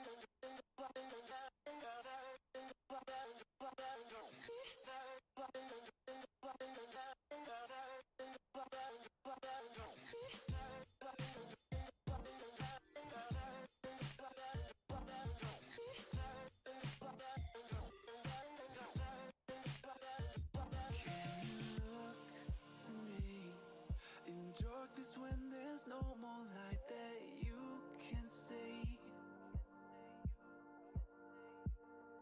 I'll take us back to times when lives were similar and times that all seemed easier. Don't be afraid, I'll be the one to guide you through this endless maze. Don't look so sad, your crying eyes won't dry. You gotta drive with both headlights so we can see the world and we'll run away together like you.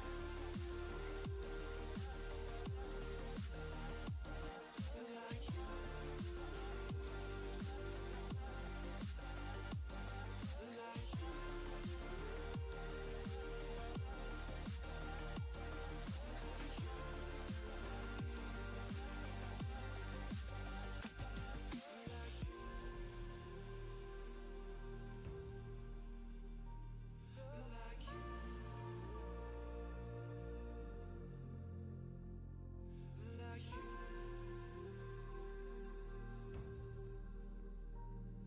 Like you.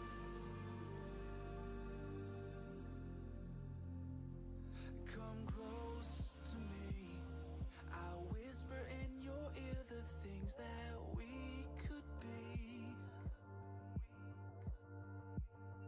I'll drown us in the purple drapes that you were clothed in. We could live like royalty. I'll sing to you like a radio that's held beneath your window. Don't look so sad, your crying eyes won't dry. You gotta drive with both headlights so we can see the world and we'll run away together like you.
it probably just an immediate kill in the bot lane for anyone who gets hit. We do see bans coming out. Hecarim ban coming out. Hecarim's been seen really often in the top lane. Hecarim top has just been something that's been highly meta with the new changes to his kit as well as to the Conqueror buff that came out. Vladimir ban coming out. I'm guessing that's focused more on Powwow 21 yet again. I believe, unless this is a name change I don't know about, this is the first time Powwow has played into Duo Esports, so I guess this would make sense, right? Focus away them. Hope that they can just rely on Fight Club being Fight Club and not this new man not carrying for them. I mean, when in doubt, fight it out. We see the new ban coming out. Looks like they'll be focusing down that jungle pool just a little bit more against killing you softly, seeing what you're going to be picking up for this lane. Final ban out is that Jax. I'm guessing they just don't want that Jax to dive the Misfortune in the background. Misfortune doesn't have much escapes, and Ziggs does have that W bomb, but outside of that, if he doesn't get that off, can easily be focused down as well. Exactly. Here now we get underway here to see this first rotation pick up. This could be a top or a jungle. Instead they decide to give away their mid laner right away. Powwow getting the Zoe. Zoe has been always one of those champions in my mind that just you don't want to play against. It's such like an angry feeling just to get to get sleepy trouble bubbled out in the middle of nowhere and then just get paddle started for like 3/4 of your health, and then you're just like, well, now I can't play the game anymore, which is super sad feeling. I always love, personally as a mid laner, I like playing against Zoe just because Zoe has no escapes. So when she uses that ultimate to try to escape whatever damage, unless she has a way of getting out, she's gonna die. And on the side of CB, we do see the Nocturne and Renekton locked in there. Gonna be a very, very AD heavy team, only 1 magic damage coming through. So some good armor stacking in. Don't discount Leona. Could be, I have seen Rod of Ages, Rabadon's Death Cap Leona in my games, so I definitely can't count that out. Yeah, now though we see the Rek'Sai being picked up here for Black Star Inc., hoping to put a stamp on the champion here for the IGBGSC. We've seen Nova really secure his spot as the best Rek'Sai player in the Gold Plat series, but in my mind we still haven't really seen this pick a lot in the lower division. Can we see this actually happen though, and him make a plays on this and make this champion his own? Well, for those of you who don't know, in the LEC, which is the European Professional League, there was a lock-in of Rek'Sai for the final match of a playoffs match, and they rushed Infinity Edge item over everything else. So I'm really hoping to see that. I would love to see it too. I don't think we're gonna see it, but I follow Broken Shard, and he's like, it's like an unfair thing. Well, with those picks locked in, we're going to see nothing too outrageous. I was hoping to see a Cho'Gath jungle Rek'Sai top, just because Rek'Sai top doesn't exist in this meta, and I just wanted to be able to meme it to death. But instead, we're going to see that Cho'Gath into the Renekton. Going to be kind of an interesting lane in the top, just because of that damage that Renekton has in that early game. He's probably going to be guaranteed to win the top lane matchup unless Black Star Inc. comes in for that gank. Yeah, that is certainly going to be an interesting matchup in the top lane, though. I'm really interested, though, in this bot lane. Like, the Lucian Braum's such a powerful champion here. I think Fight Club did a great job pick banning around the MF Leona early picks here with the Lucian Braum. Made it super strong here. Like, I would have to say that's a pretty strong counter to the Misfortune if the Misfortune doesn't play the lane properly and steps up a little bit too far. And I think a lot of that lane is going to come down to MLads and just how well he can play on that Leona and being able to kind of stop the Lucian from getting off his full set of auto attacks and getting that stun down. If the Leona plays this near perfectly, I think that they can easily win this lane without jungle presence and then take over the whole game. Yeah, that is a great point here. And then how quickly can this Nocturne power farm up and get, into a position where he can sort of influence this map? Because I have to think here at this point, right? If the Nocturne can't get early enough pressure down, the Cho'Gath's gonna scale, the Braum's gonna get tanky, and the Zoe is just gonna be a Zoe and have that very fun time there, and he's just gonna lose out on all of his momentum that he would have once that level 6 hits. It's gonna definitely be a game to have fun. Hopefully, your play-by-play will just be non-stop as there's gonna be a kill every minute. That's my hope for this game.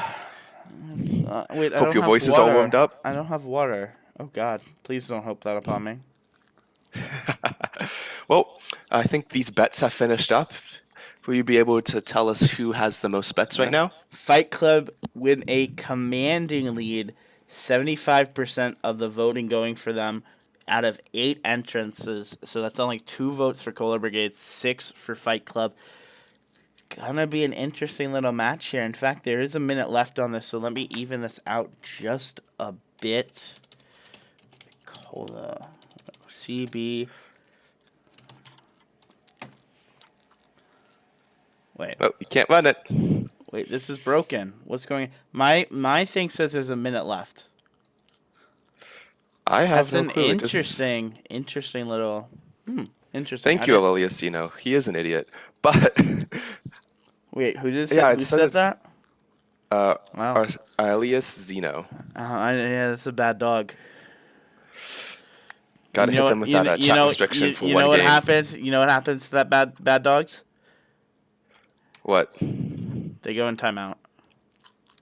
I just see message deleted. Well, Yep. with that spectator delay timing down, we are going to head into this loading screen.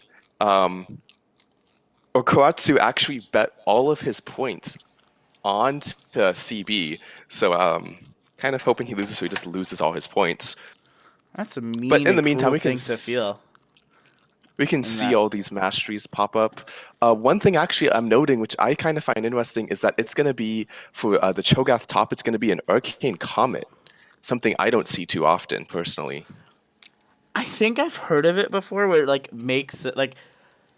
I forgot who told me it. Like you told me how it works, but it's like if you get the slowdown with the Cho'Gath, and then you combo that with the Rupture, it's like a guaranteed comment, and like it like super wins these trades early. I don't think it's the best into the Renekton, but this is certainly turning out to be such a bloody lane early. And with that, we are into game. So, other thing I want to point out is that the Ziggs did take Cleanse, which is what you should be taking into a Zoe no matter what, just because no one wants to play against Zoe. Yeah, I don't think you were here at the time, but a Vel'Koz took a barrier instead, and we had like a Vel'Koz only mid casting with me, and he was very angry with it. Anyway, at least we see the cleanse now coming out from the Zoe here. We see a little bit of early movement here. I'm honestly wondering if we're gonna see any 5-mans here. The 5-mans or an evades come out, but as of right now, we see the 5 points coming out. Pretty standard opening here for the side. A very early ward though coming back down by the Nocturne. They spot out the Nocturne, so that is a little bit of that early information that's so key and vital to early jungle ganks and early pathing. Definitely. I think this Rek'Sai is actually just sitting in the mid lane. Him and Zoe seem to have switched those standard positions for starting. Both sides, as you said, they have standard what's called 5-point defense, where you have 5 points of your jungle just completely blocked off. No one's going to get in and out without them knowing. There is actually a ward from the blue side into Pixel Bush on the bot side of the jungle, meaning that they will be able to see this Rek'Sai if he goes for that Scuttle Crab right after his blue buff. In the meantime, other one actually thing I'm finding interesting is that the Cho'Gath started with Sapphire Crystal. I guess the early rush into the Catalyst and back? Or the early... That's my guess. No, it's not. It's going to be an early rush into... I almost guarantee you this is going to be an early rush Glacier Shroud. Right? To negate the Renekton's damage. And then build that into a Frozen Heart. Anyway, we will see that as the lane develops here. There is the Comet paying effects here. Those Vorpal Blades, I think they are. Vorpal Strikes. Vorpal Spikes. Spikes. Really doing a little bit of that poke out, getting that like pretty good trade in there, and there comes another little trade back and forth here as now both laners. We're gonna see the Rek'Sai. Yeah, Rek'Sai with that early pressure, and in fact, there is the collapse coming over here. They take the Scuttle, but that's all they get here. Very lucky for killing you softly. Only getting like not even burning anything for that, but it could have turned out dastardly if like drastically if that anything bad happened there. Well, something that all bro won in chat pointed out, which I completely forgot, was that blue ward that the jungle that blue side had placed down actually expired before Rek'Sai came down. However, red side placed theirs so much later that they were able to see that the Nocturne was going to go in to that jungle and was able to collapse on that. So just a little bit of better warding on the side of Fight Club. It was a little bit of aggressive warding. It looked more like a ward that they wanted to give up to put 2 people bot lane, but they never rotated the Leona's ward up. Anyway, there's a little bit of that early trading, the level 2 spike coming out for the Braum and the Lucian, making them incredibly strong here. But here comes the trade actually on the top side, and there is the first blood going over the Renekton, over to the Goddess here. But here comes Blackstar Inc. getting the kill in return there, but burns his flash as well there for the Renekton. Very unfortunate. Was hoping to get away there. Could not get away there though, and now this Rek'Sai starts to snowball. Starts to get big, all that farm going over to him. Yeah, Rek'Sai, late game, or even early to mid game Rek'Sai is just so scary with that ultimate coming. But we see in the mid lane actually Nocturne gank coming down, putting in that fear, hits the fear, but the bubble comes away. I think he just walks away at this point. There comes the last damage with the bouncing bombs, gets away. Great little return gank by the Nocturne there. Early flash being blown there by the Zoe, but you know it's the Zoe, so she's gonna still continue to be pretty mobile. Yeah, definitely. Without that flash, one thing that can be pointed out is that that cleanse on the Ziggs was so late it actually didn't cleanse the sleep that went through. Actually, in the bot lane was just another fight happening. Bot lane continues to fight here, as now it looks like the Leona got a little bit overextended here. Continues to get poked down. They just trade summoners and get away. That's all they really trade at this point. Great little fight there, but they do force the Lucian to back. Meta Psychosis very nervous about staying in this lane, even though the Leona is basically worthless at this point. Very low health. Well, in this top lane, we see a little bit of trading going down. I don't think there's going to be much trading there. Oh, it looks like this is very bad here. Here comes the flash from Goddess of Metal having to get away here. I didn't think that trade was going to continue out that way, but turned out to be an absolutely awful situation here now. And now this Renekton has complete control of this top lane. Like I said in the champ select, unless that there's a gank coming in from the Rek'Sai, it's going to be a pretty easy lane for this Renekton. That his early game damage is just so insane with the stun and that AoE healing that he can easily take this lane over unless Rek'Sai dedicates more time and more resources into this top. Yeah. One thing I do want to actually talk to some people talk about is the lane priority, as it seems like both top lane that CB has that lane priority, mid it's pretty balanced out, and then bot red side has that lane priority. So what should be happening is you should see Nocturne focusing down on the bot side of the map, just because it's such easy ganks, and we should see the Rek'Sai on the top side of the map. But as of right now, they're actually completely flipped around. Yeah, I mean, maybe it's just clearing the jungle path here, but Killing You Softly really is intent on getting a follow-up here, having burned the flash early, but burns his spell shield for really nothing. It was a little too late. The Pal Star coming in over the edge, just blowing him up. There comes a big trade, though, by the Renekton, as now the Cho'Gath was really caught out of position there. Half of his health already gone here, and now it looks like he's the Renekton's just sort of waiting, just trying to get that level 6 so he can dive this Cho'Gath with the Nocturne who's staying up here. But I don't know if this is dumb luck or they know that the Nocturne's up here, because it looks like the Rek'Sai is actually soloing this Cloud Drake right now. But yeah, here comes like the dive as well. Oh, great little SQ stop, just getting away from the Cho'Gath, just escapes with his life. A sliver of HP, and there goes the dragon over. I was wondering if this Nocturne would be to the side of a Fight Club. I was gonna say, I was wondering if the Nocturne would be going in for a tower dive onto that Cho'Gath since he was so low, and possibly would be able to get that kill. We do see level 6 finally coming in for the Cho'Gath, meaning he'll have a bit more health now with his ultimate. Hopefully we'll be chowing down on those minions, going nom nom nom nom. But until then, it's kind of just gonna be another Renekton winning lane.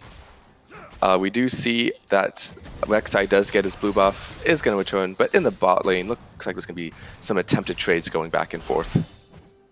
Yeah, Oz is playing really aggressive here, burning his cooldowns just to prevent these all-ins that are coming in here. Killing you softly, level 4. Not really doing a good job getting that level 6, rushing that 6 that he needs to really affect this map in a very potent way here. Probably get this top lane snowballing even more here. But it looks like right now Goddess of Metal is actually super overextended here. Does the Renekton want to go in here? It doesn't look like he will there. That's what I hate about MF. Just a quarter of the HP of the Lucian gone just off of 1 here. But it doesn't matter here because here comes a bunch of the summoner spells. A heal and a flash burn by Oz just on 1 Zenith Blade combo coming out there by the Leona. Great job for the side of Killer Weber Brigade. Actually, here comes the... Just escaping with their lives. Ziggs just getting away there. Letting them get away there. They didn't react here. Goddess of Metal, though, is actually caught out here. This could be the solo we were talking about here. Just trades it and walks away here. But the best for the Renekton not to continue to walk here. Didn't spot her out. But the Rek'Sai was there to counter gank if he decided to go in further. Oh no, just trading across the map, but sadly no kills coming down. Renekton, though, looks like he might be trying to do a little sneaky push strat. Well, there's the stun, and there's the knock-up, and there's the Q coming out there. Just a little bit more damage coming out. The silence coming over here. But now it looks like Blackstar is level 6, looking to continue to get this here, but just shows himself and backs away for now. Yeah, but Rek'Sai just showing himself off real quickly, gonna go back and probably start farming up again. But instead, actually looks like there's gonna be another fight in the top lane. And now here comes the very angry Rek'Sai. There's the flash, there's the stun, there's the knockup now. Which one wants to get the kill there? There comes the roar, and that is the death there. The kill going over for Blackstar Inc. Renekton getting a little bit too greedy and costing him his life as a result of it. That was a pretty good fight there on the side of Fight Club, knowing that this Renekton is going to try to greed for that kill and kind of just baiting him into a fight when they knew that Rek'Sai was still there. But it looks like Rek'Sai is actually going to head back into mid lane here as the flash has to be burned here. There's the knockup, the late customer completely caught out, but here comes the darkness just scaring the side away of Cooler Brigade, a Fight Club away from that mid lane, getting him off there. One thing I did want to point out was that that Ziggs did pop his cleanse when there was no CC on him. I hate to cut you off here, but there comes the engage there. Great job by the Leona to get in front of there. They try to get away. There goes one. Now it looks like So is trying to get away from them. Lucian just barely escapes there. Overall, a 1 for the teleport here, but now a ton of damage coming over here and killing you softly. Actually, he's going to catch Goddess of Metal out. I'm questioning what Goddess of Metal was planning on doing, though. My guess is that the Cho'Gath wanted to get like 1 more troll plating and then get the execution off, but didn't realize that it was a Nocturne top and Renekton went bot. I'm so confused by why he was there. If this was any other game, I'd say he probably like had a DC connection. Yeah, I was gonna say this is probably gonna be a pause in about 20 seconds. So that was like 10 seconds ago. So it looks like Cho'Gath just returns to lane, hanging his head in shame. Yeah, that was a weird little kill. Outside of that, he did get 1 turret plating down, but 160 gold compared to his death and losing that pressure on, or losing a presence on that top lane, no matter how small it is. Kind of questioning it a bit. And as he was saying, that Mana Crystal did turn into that Catalyst of Eons, going for that Rod of Ages first item. So this will be a slight AP top laner, meaning that he will have some AP stats behind him and doing a decent amount of damage on top of his E. On the flip side here, we see the Phage being built here for the side of the Renekton here.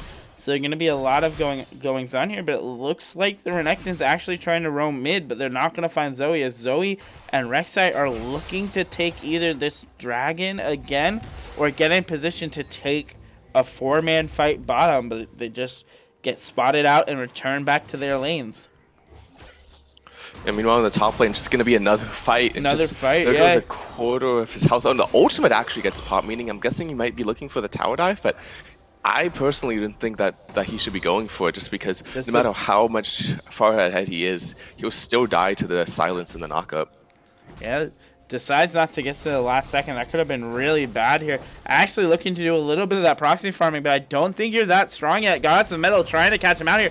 Ton of damage getting dealt through, and now Goddess of Metal has to run. Burns the knockup to try to get away, but the Renekton just smarts enough, just sidesteps it here. And now killing you softly, positioning for not a bottom side gank here.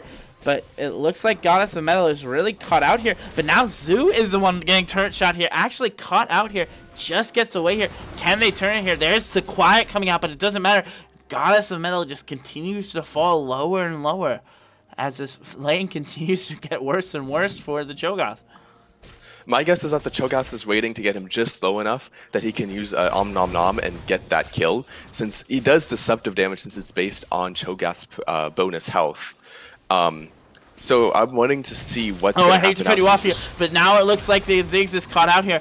There goes the Paddle Star wide, but it doesn't matter here. Here comes the Roar, and now it looks like Late Customer actually turns it in the last second there, but then Zoe gets it on the top side here, but it looks like there's the Om Nom Nom you were talking about as well, because there goes the Renekton, but now on the backside here, it looks like Killing You Softly is about to fall here. There's the Death Star coming over. Triple C about to flash forward to get it, but it doesn't matter here. There comes the ultimate. Actually cancels his ult a second too early and gets away last second. Another trading happy here, and a little bit of that disrespect on the ARA, and now Cho'Gath gets to return to knocking down that turret.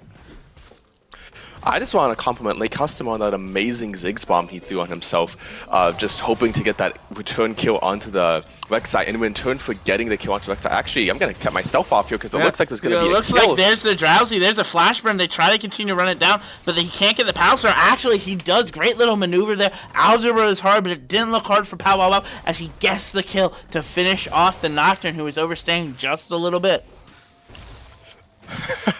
This just fights non-stop. This is what I was talking about. It's time for the clown fiestas. I love these kinds of games. I don't like to cast them, but I love watching them. But getting back to that point of what happened with that mid lane fight was that because Late Customo didn't die to the Rek'Sai, Zoe had to extend and use Ignite and a couple more abilities to get that kill, which led her open to get that damage in from the Nocturne. However, she was lucky in that MF canceled her ult just 1 second. One tick just too early, meaning that she was able to escape. And then the return kill on the Nocturne, I think, was just it's just well played with him hitting that E and then getting the perfectly angled Q to end it. But it looks like there's actually going to be a 3-man in the spot lane going to siege the turret with the Ziggs bomb. Well, yeah, this is the great part about Ziggs, right? That I always think makes him super underutilized in competition is that he just can absolutely shred these turrets once it happens here. Zoe's trying here to make a little bit of the play, but the turret already falls now. And now it looks like Colibri is going to try to get away here, but it doesn't matter here because on the top side, Black Star Inc. shows himself. But now Goddess of Metal actually is underneath the turret here, gets 3 turret shots there, but flashes away the last second, and the Renekton just gets to live here. But with Rek'Sai top, that's going to be a free dragon going over the side of Colibri here. But Black Star Inc. is as well setting up to continue this. There goes the quiet, there goes the stun. Actually, the knockup stops it here. Black Goddess needs to run away. He's about to die. Doesn't seem to matter. There goes a little bit of that health. Gets the health back. Smite falls the Renekton, and the Rek'Sai gets a couple fashionable alligator skin boots to go along with that scaly skin of hers. And while that was happening, as you were saying, Ocean Drake was taken on the side. Oh, looks like it's going to possibly Is this going to hit him? Oh, she had actually last second. Goddess of Metal has to burn the flash, and now he's very much caught out here. If they continue to look for him, just gets away, however. But one thing to note out is that all 4 remaining members on the side of Cola Brigade does get noticed on this top side, meaning that Lucian gets free reign on the spot. TP has to be burned by the Renekton in order to get that from, meaning he loses TP advantage that he would have had. And Zoe's just staying in this top lane, probably just going to try to hold to it as best as she can.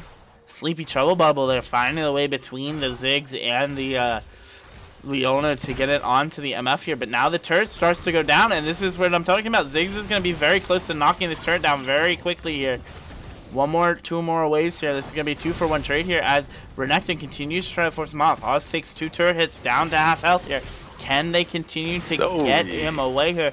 But Zoe doing a great job poking down this team here. And actually it looks like Cho'Gath got behind them there. There goes the Sleepy Trouble Bubble. Doesn't catch it here. Here comes the Quiet onto the Zoe. In fact, that's not a good thing to find here. Full range ultimate into the Triple C's going on here. As now it looks like Goddess's Trouble is trying to get away here. Goes 2 for 1 here. Now can the Renekton continue to hold this turret here? Actually, a ton of damage being dealt onto Oz. Oz better be careful. He's taking a lot of turret damage coming off here. Rek'Sai gets a little bit of a Prey Seeker out, but it doesn't seem to matter as late customer falls the turret and they get to return away. Yeah, I mean, that's just well played by Cola Brigade, just focusing on that top lane. Slowly just keep on sieging as much as I can. But it looks like I can't even finish the sentence because there's just going to be another fight in the bot. Yeah. There's no reason. They continue to try to fight. It's actually a great job here. Here comes the knockup, though. But there's the ultimate. The heal has to be burned and turned back. Can they get him away? There's the exhaust. Oh, you have to be careful there. There goes one. Can Renekton find it? A little bit of disrespect trying to get away here. Actually, the slice and dice is going to be in position very shortly if the Lucian doesn't run away. I don't understand why the Bob decided to take another turret shot. That tick of damage on him hadn't expired yet, so that next turret shot would have done extra damage with that vamp up. So I'm honestly kind of confused by why he decided to stay. He was so low, I think both of them should have just backing off, accepted that Renekton was low, and because the Lucian had the Blade of the Ruined King, he would have been able to go ahead and just get that health back and take the turret. But instead, they both die and the turret just stays up. And chat just loving the clown fiesta that's happening today of who can suicide the most per team. I'm getting flashbacks to Renegades and Dignitas back in Season 5, I believe. Just who can suicide the most to get something. Well, that wasn't a suicide there, but they definitely take the top lane turret, finally getting on the board here. 7-7 in kills. Only a 2k gold lead. We can take a moment to look at the farm here. It's pretty even across the board. The Cho'Gath, the only one. Like the Cho'Gath and the Lucian having slight leads here, but nothing really that is like just a minion wave or two going off here. And there goes the, what do you call it, over to the Rift Herald over to the side with the Ziggs. That could be very dangerous. I think if my math is correct, on an inner turret, one charge of a full health Rift Herald combined with a Ziggs Satchel should one-shot a turret. Yes, they can. Oh, but a ton of damage there going in by Leona. The fight goes up. Only gets one in the ult, gets two in the ult. There's the slow. There comes the darkness, looking to get a poke out here. There it goes onto one. There goes two. Now it looks like Nocturne's in the backline, about to fall though. Has to flash away there. There's a very angry alligator running it down here. But now it looks like the next guy falls as well. There's the roar. Gets the trade kill, but dies in return from it. Great 4v5 there by the side of Cola Brigade as they continue to fight. And there goes that Rift Arrow. Yeah, so that's going to be a free mid. But the customer actually gets a couple turrets knocked off here. And now it looks like the Cho'Gath is looking to get a quiet off here. There goes the charge, and there goes the turret. So now the question is, can they break the inhibitor open here? Is Ziggs too scared to really do anything? That was just amazingly played by Cloak Grenade, rotating all of those kills into that mid-turret objective. The map is completely open on their side. On the side of Fight Club, only one turret is taking, and that's on the top side of the map. And that's pretty surprising, honestly, just because of how this Renekton has been just destroying this Cho'Gath. Kind of just shows how once you get post 14, all it takes is just one kill. There goes the Sleepy Trouble Bubble onto the Leona here. It looks like we're not going to get a moment of fight here. All of a sudden, Leona is taken down to half health here. There goes Oz trying to get a double knock up here. Gets the kill here. Leona ults in return. They're very low health. There goes one. The Rek'Sai couldn't do anything here. Now the Leona gets to continue to clean up here. Now everyone's running out of control here. Oh, the Lucian almost falls, but they can't really do anything. The Nocturne ult is going to be up in about 15 seconds. Can they continue this fight out? There's the slow by Triple C. Triple C looking for the last knock up here, but it doesn't matter. He has to burn the heal. Gets this kill onto the Leona. Plays that so well to get that final kill there. Props to Triple C for that Cat and Jack style healing. Right when he was about to die to an empowered auto attack from Zoe, he pops the heal, making sure he lives, and with his bullet time, or with his Q, managing to get that kill onto the Zoe. That's actually amazingly well timed by the side of MF, especially on a 60 ping server, or possibly 60 ping server. Don't know where they're based at. Possibly more, right? Could be if you're in Alaska. Yeah. But for those of you who don't know why I say 60 ping is that me and my team is based in California, so we get 60 ping on average for NA servers for collegiate matches. Just use the tournament realm, Forehead.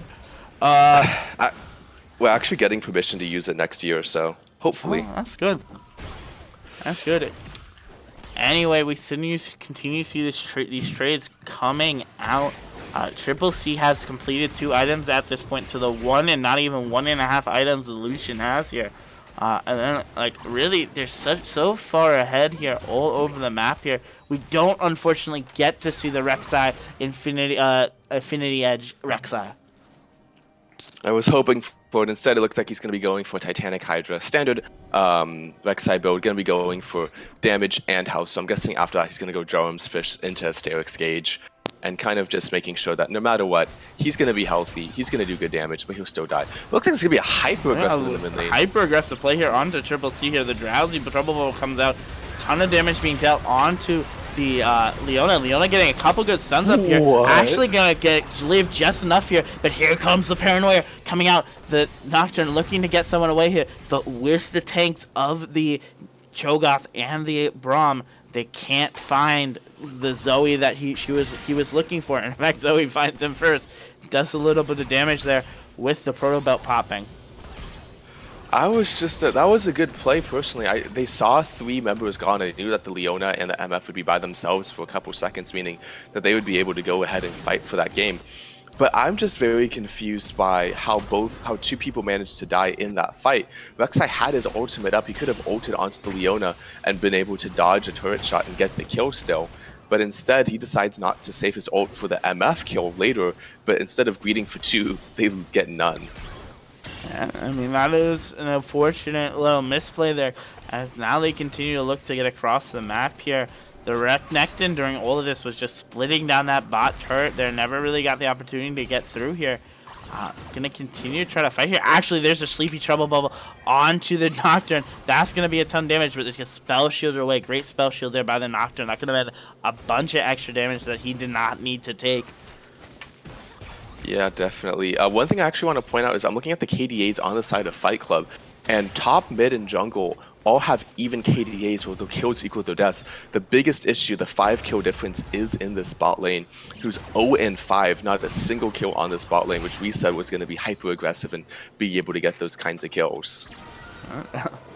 The heal burn from the passive of the Zoe, because that's the balance champ, taking the blue buff as well. It really feels like this Zoe is going to be the kill, the leader of Cola Brigade if they can get this champion through here. Just one little AoE splash from the Paddle Star takes off for 200 or 300 health from the Leona, which is just showing you how powerful she is right now. Definitely, Zoe has only 1 item completed, actually, working towards what looks to be like a Rabadon's Death Cap is my guess, or a Spellcaster's Binding. And when she gets those items, she'll be able to, if she has Spellcaster's Binding, she'll be able to activate the item, get a free 100 AP for a few seconds, and then just one-shot the MF in the backline. One thing actually I'm very curious about is MF at 25 minutes has 12 Dark Souls, meaning she gets 1 about every 2 minutes, which is actually really, really good for an MF, especially a full lethality MF. I'm guessing that she'll be going to be building into the final lethality item, then going for Armor Pen, and she'll just delete the Zoe and the Lucian since they have no armor built into their kit. She'll have a little more difficulty, however, against the Cho'Gath, who is building armor, so that lethality won't be doing as much as she's hoping. But looks like right now the team of Cola Brigade is trying to roam around, trying to find something here to take here. The side of Fight Club doing a great job stalling out this game here. But there comes the Flash and the Angry Righteous Glory here. Looks like late customer is going to be the target. Gardas Mel missed the knock up here, but they continue to try to chase him down here. There's the Dragon going over to the side of Cola Brigade as they just back away. Nothing to be found there. Definitely, and we see just small pokes coming in and down after losing that drag, and for the most part, I think it's just going to be Cola Brigade forcing in the mid lane and keep sieging it, possibly going to set up for this Baron, but instead they're going to reset. Probably are sitting on a lot of gold, and they'll be able to just buy up and reset the game, reset all the waves, and just come back and push everything out and take Baron and end the game. Yeah, I mean, that hopefully is what we're going to see here. Right now, it's 26 minutes into the game, and it is 25 deaths, so you are getting your wish here. Ton of deaths going over in this game here as the teams continue to try to fight for this Baron. Definitely. We do see I do want to actually look at these builds a bit more. You see that MF, instead of going for the final lethality item, Edge of Night, she's going to be going for that Black Cleaver. Now, traditionally, Black Cleaver is a second build item on the MF, and then you go for your second lethality item as your third item, but she switched the two up. It's definitely paying off since there's so little armor being built on the side of Fight Club. Now that is a great point to make there. As we continue to wait here, it just looks like the teams. I always feel bad when I say criticize teams like this, but it feels like these teams don't really know what to do here. You have the Renekton split pushing as they continue to just try to wait, but they're just all wandering around in their jungle waiting for this. No lanes are really getting pushed up. No one's really colliding with the lanes here. In fact, they just stumble upon the mid lane to just shove this lane back out, and they find 3 of them, but there's nothing that's happening still. Well, with you saying that, if you were on the side of Fight Club, what should you be doing right now, in your personal opinion? If I'm on the side of Fight Club right now, I would be splitting the Zoe out. The Zoe is the hardest one to kill at this point. Probably could get away, force someone up there. The Cho'Gath continues to just need a split, need to get tanky, and just hope to God you keep vision on this Nocturne so the Zoe can't get engaged upon. Speaking of engages, though, there comes the Zoe engage onto the Nocturne.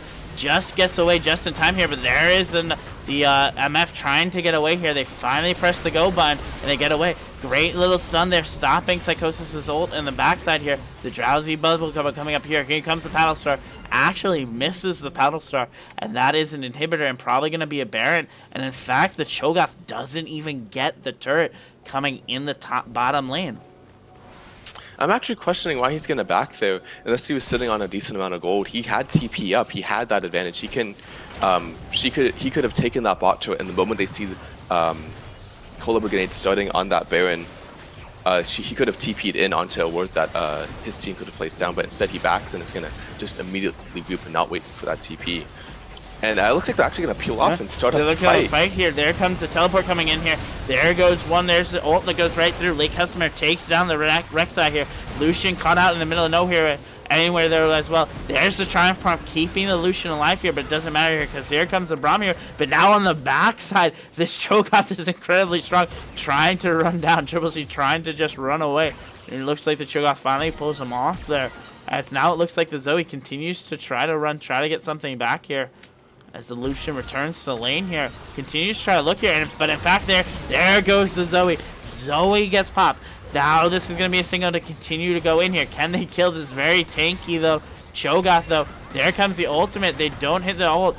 Goddess the metal steps out of the side here, going to slow down there. There's the Dark Proc.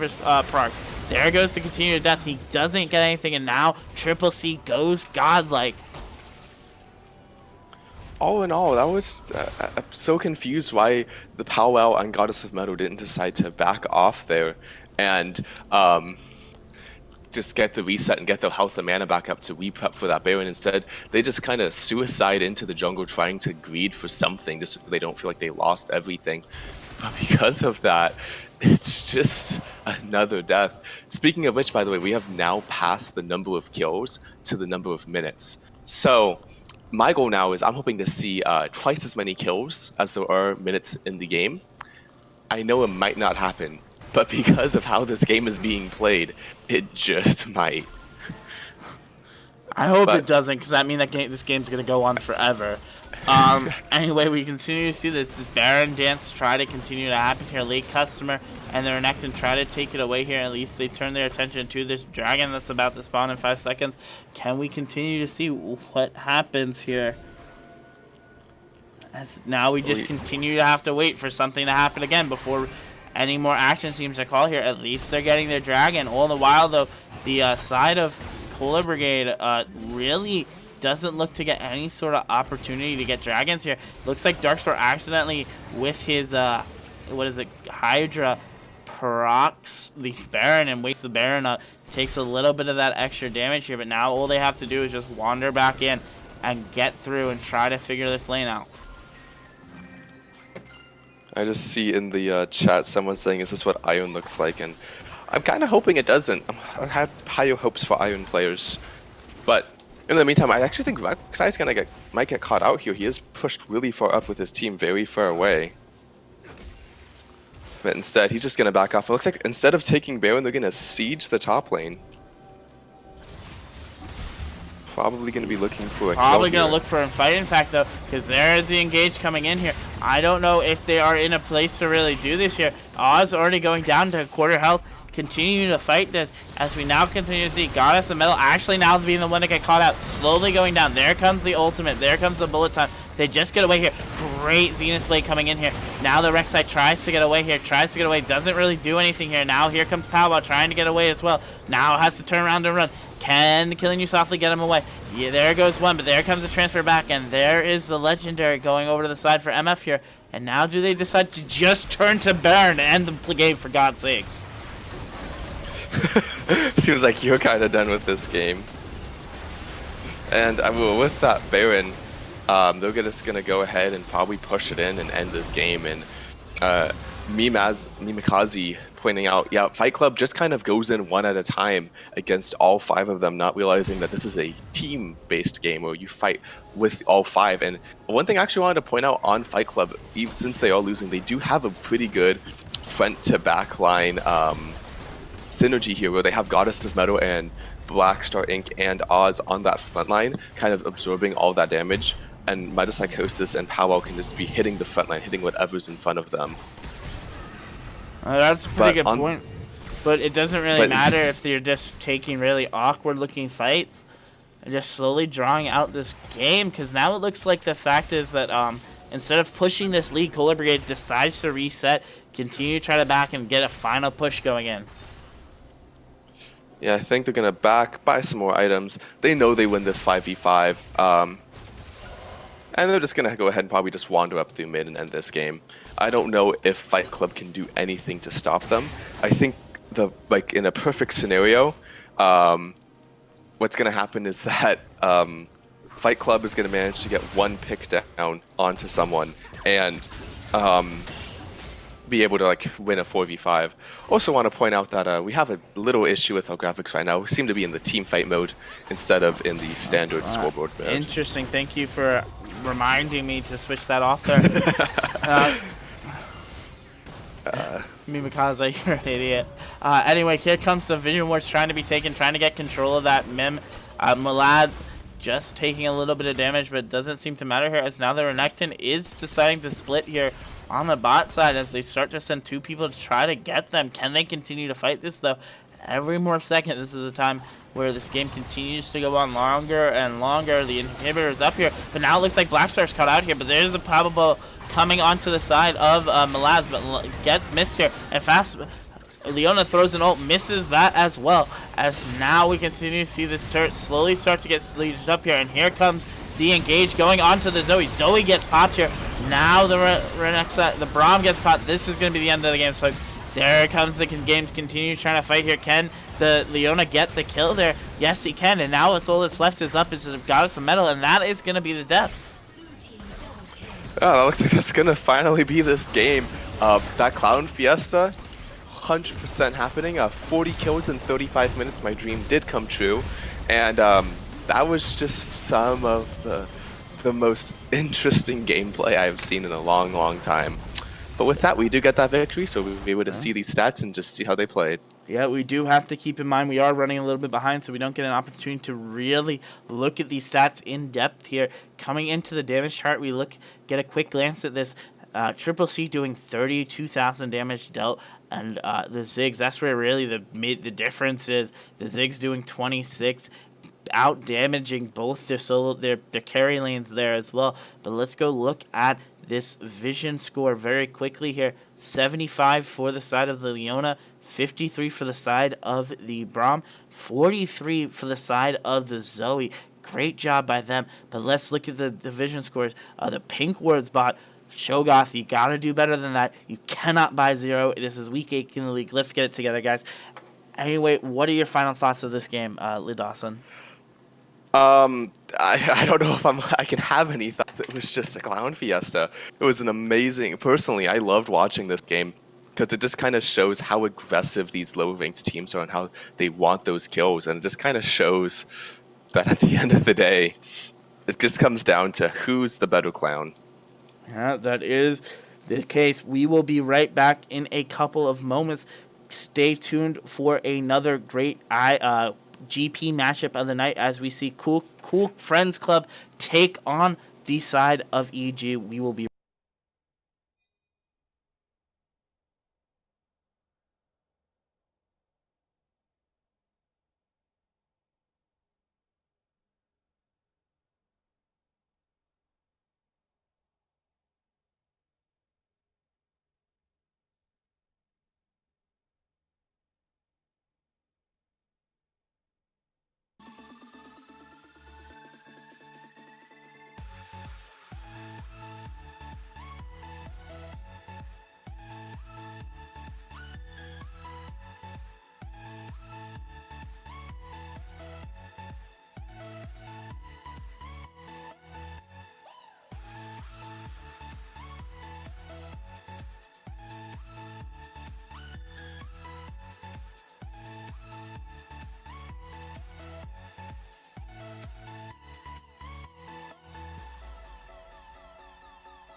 Still as a breeze, the river flowing deep. Don't wanna leave the air you breathe. Living me these dreams when I think of you and me. Don't wanna leave the world you see, and I will hold you down if love is still alive. It's all forgiven to my eyes. The tide has turned around. Just listen to the sound. Two hearts beating, beating time. Hey yeah, hey yeah, hey yeah, hey yeah, hey yeah. It's all forgiven to my eyes. Hey yeah, hey yeah, hey yeah, hey yeah, hey yeah. It's all forgiven. You and your wicked ways.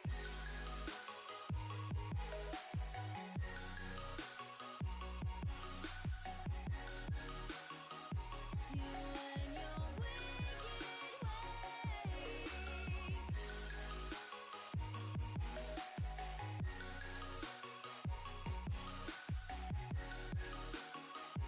You and your wicked ways.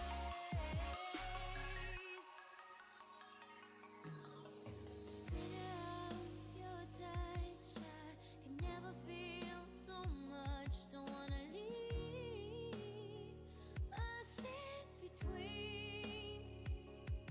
'Cause when you lock me in, I'm in for life. Don't care, it's a cruel paradise. Say you'll be mine. The tide has turned around. Just listen to the sound. Two hearts beating, beating time. Hey yeah, hey yeah, hey yeah, hey yeah, hey yeah. It's all forgiven. You and your wicked ways.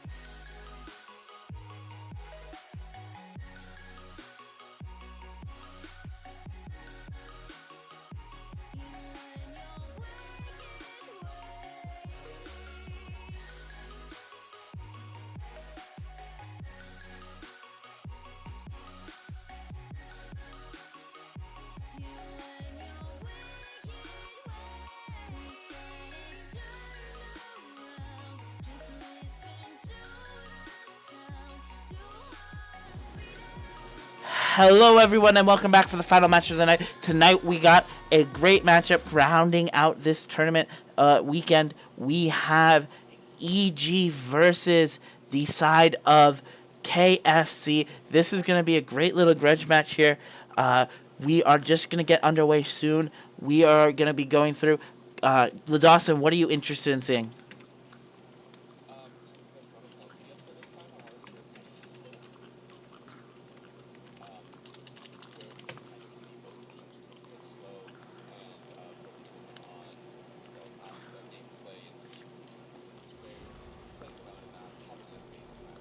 Yeah, this is what we hope to see here. EG has actually stumbled today, this week. They have lost 2 in a row now after ringing off multiple wins in a row. Can we continue to see this go, or can they right this? As we get an opportunity to get into this champ select here, we get to see a couple bans going away really quickly. The Yasuo going away from Glance, and then in return, the Zoe going away from Prophet here. There goes the Cassiopeia as well, and now we can get a moment to breathe and talk about this. J-Rod is still not in the lineup. We are seeing Dux here coming in for the second game. He was supposed to play yesterday, never showed up, had to use Lucian Ease Up, had to lose. And there goes the Aurelian Soul there as well. So Prophet is not going to be on 2 of his comfort champions, though. But this is what he's going to see here as the Renekton rounds it out here. And now this is the opportunity to see what the final ban is going to be.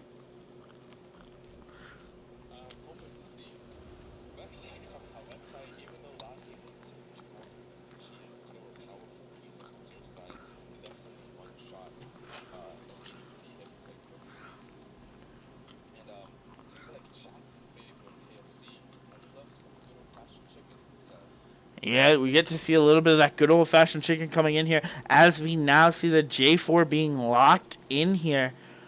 Great first pick here because it can be played in so many different positions. That's a great flex pick.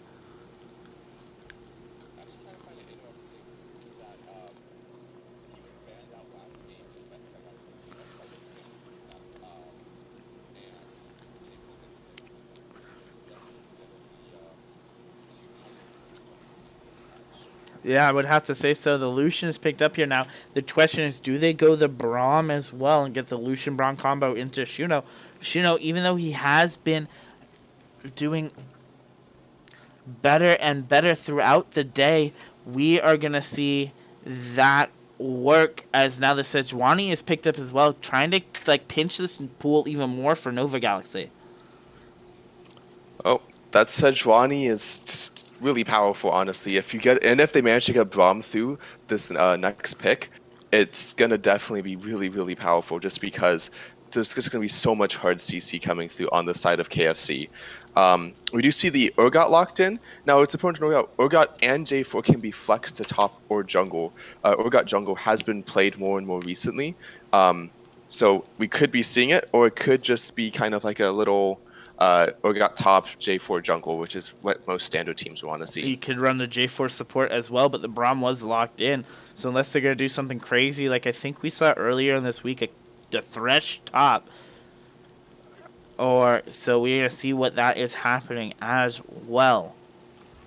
The Leona getting locked in, though, as well. For the Leona Lucian is a great chance to see. Leona Lucian, even though it's not as powerful as the Lucian Bomb, still a pretty good matchup in the bot lane. Lucian can just go ahead and go ham on anyone who gets hard CC down. Chat swanning a bet. Bets are a lot of energy. We're lazy people. No, it'll be up in 1 second. You know, it's a little bit hard. It's a little bit hard to produce a stream, bet, and also cast at the same time. So I'm sorry, folks, for that guy. If you want to set up that bet, I can take over. Oh, you set it up. I got it set up.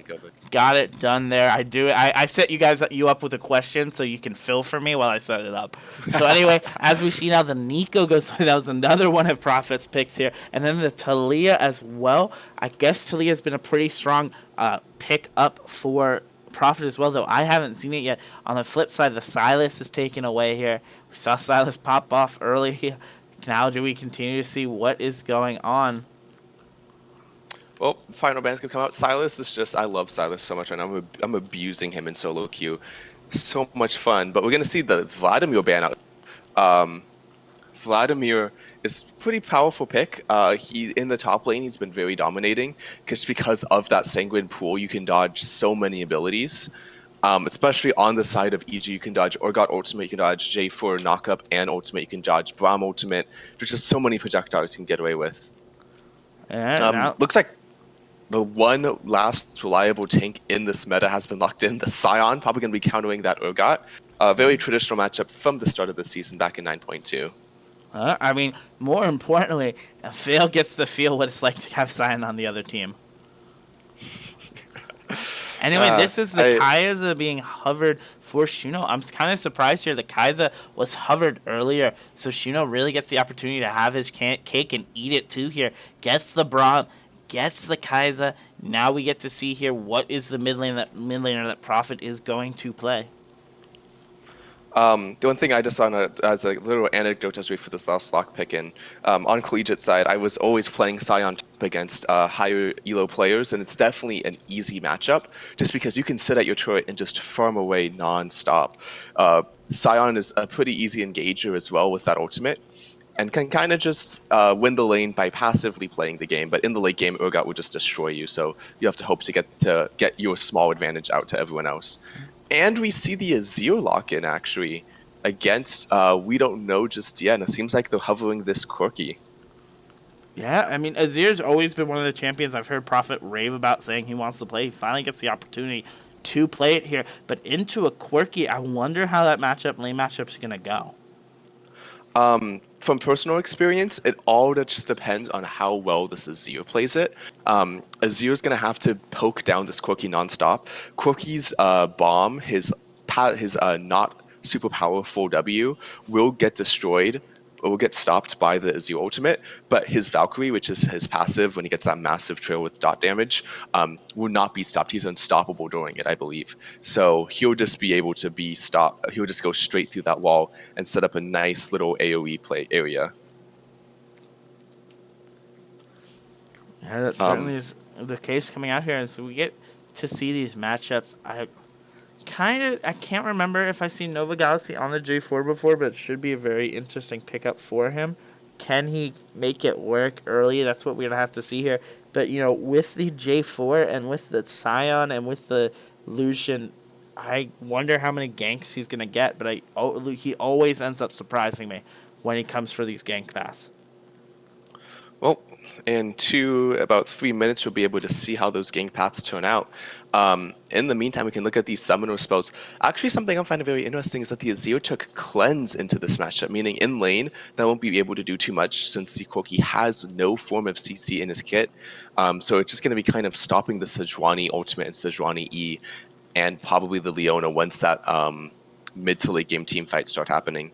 Yeah, well, I mean, the one thing I've always said about Cleanse with the Leona, it really doesn't matter, because as long as, Leona lands the Zenith Blade on you, what are you going to cleanse? You're going to cleanse the Zenith Blade? Okay, I'm just gonna stun you with the Q, right?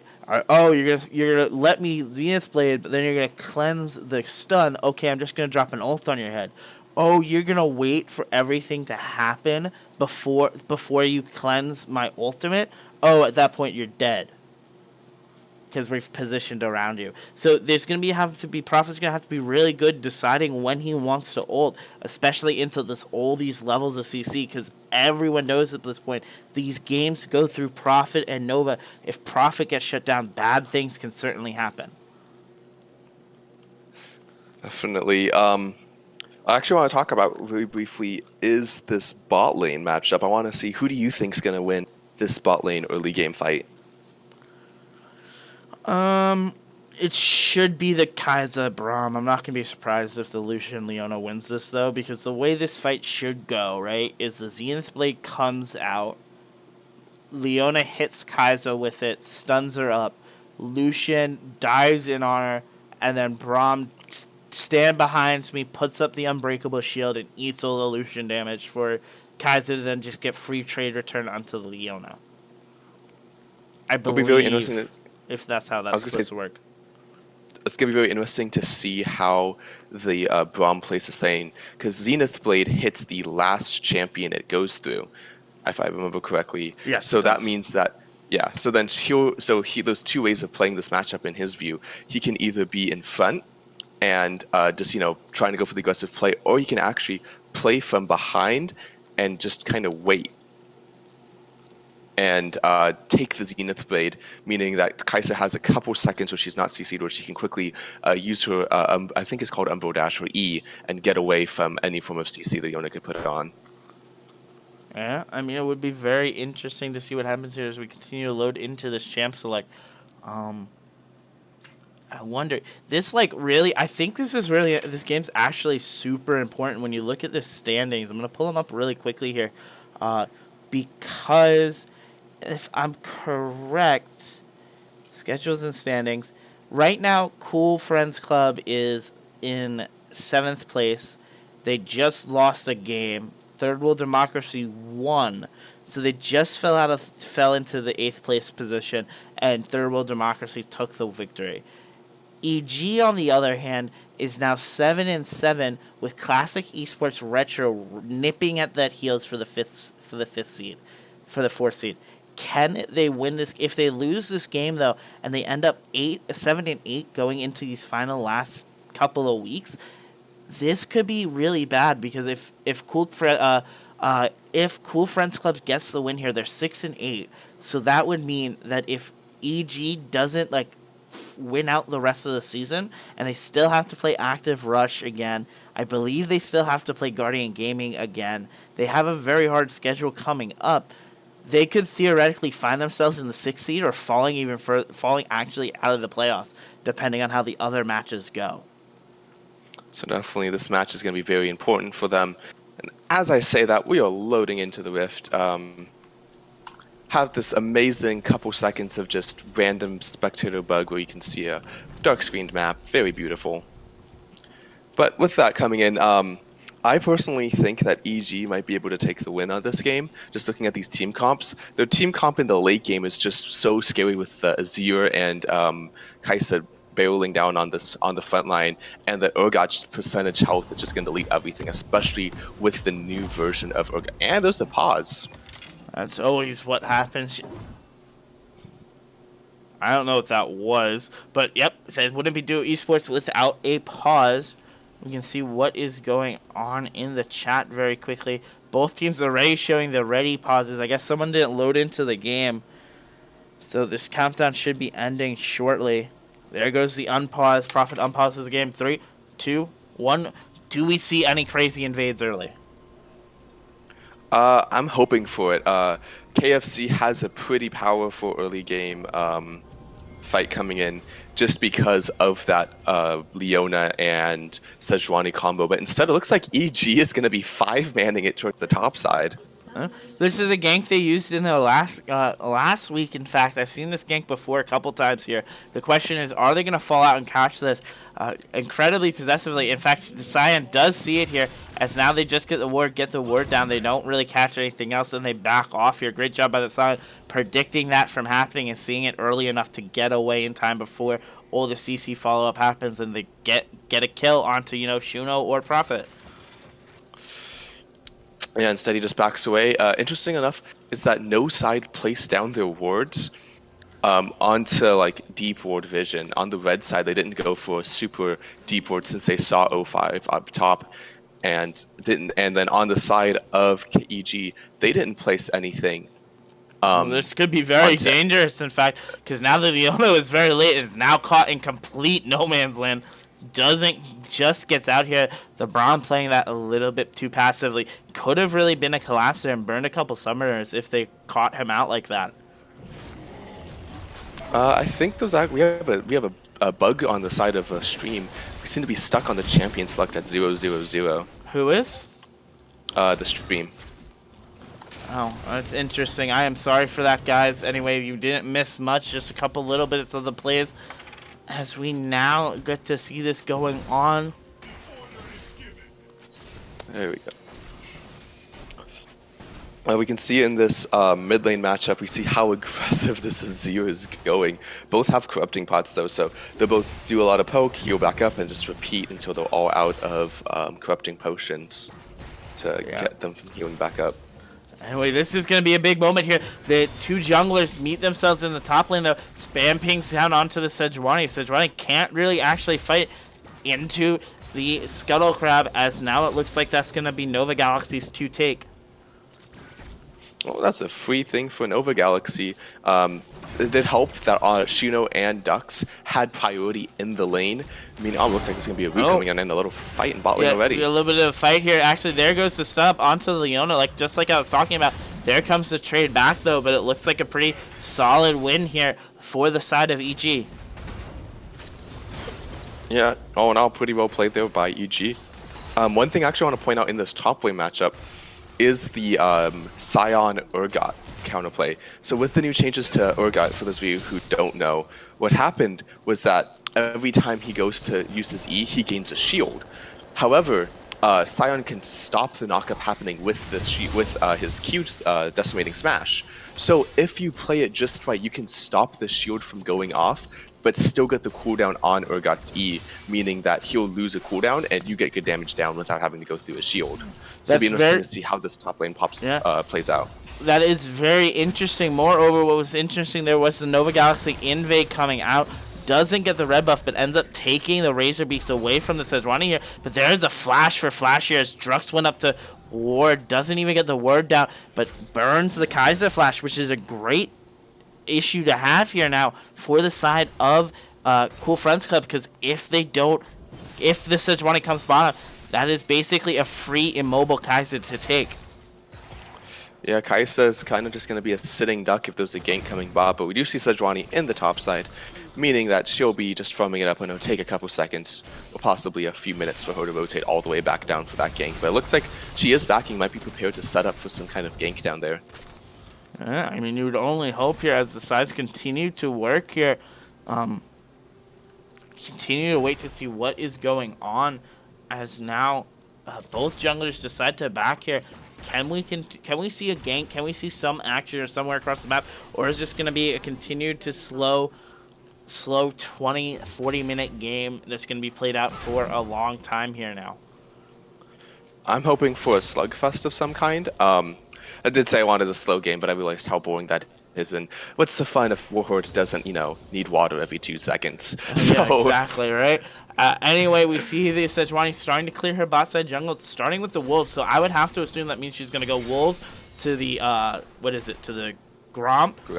And then down to the bot lane to gank here. And in fact, this is going to be perfect timing for that, because they start to seed here. But it looks like the Nova Galaxy pings that out, catches that as well. But in the top side, Vance actually gets a trade into a Veil that was pretty successful because of the turret shots getting hit here. Drux taking a full combo as well by the Lucian here.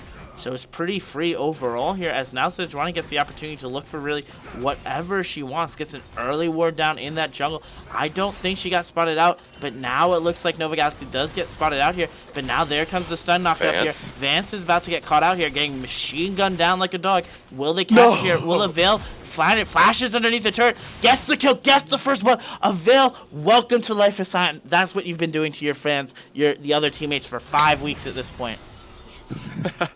I think that could have been well played there by a Veil, but he decided to wait just a couple seconds like a second too long to use his flash, meaning that the Sion was able to get his flash out. But it looks like there's nothing that's going to happen, because it's going to be a fight in this bot lane. Goes in, gets the fight here, actually goes in on the Drux. The stuns continue to get locked up here, but the stuns start to fall off bit by bit. No trades really happening, but Shuno and Drux the worse for wear for that. Yeah, that's kind of just a very small trade back and forth. Shuno does have no mana right now, meaning that she'll be able to get off, my guess is about 1 Q, maybe a bit more, and then out just that W, and now she has no mana, meaning everything's just going to be around the auto attack. I mean, we haven't really seen anything from this mid lane yet, but both sides doing very well in CS, 55-49, with the lane sort of frozen in a position where Quirky can't farm that safely. The lane slowly bouncing back to the middle of the lane. Both of them really waiting here, but all this action is focused on this bot side of the map, as basically both of them sort of position in ways to make sure that they don't get themselves killed here.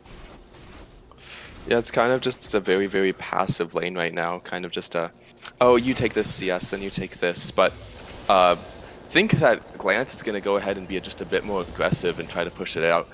But instead, it's going to be a J4 gank on the spot side.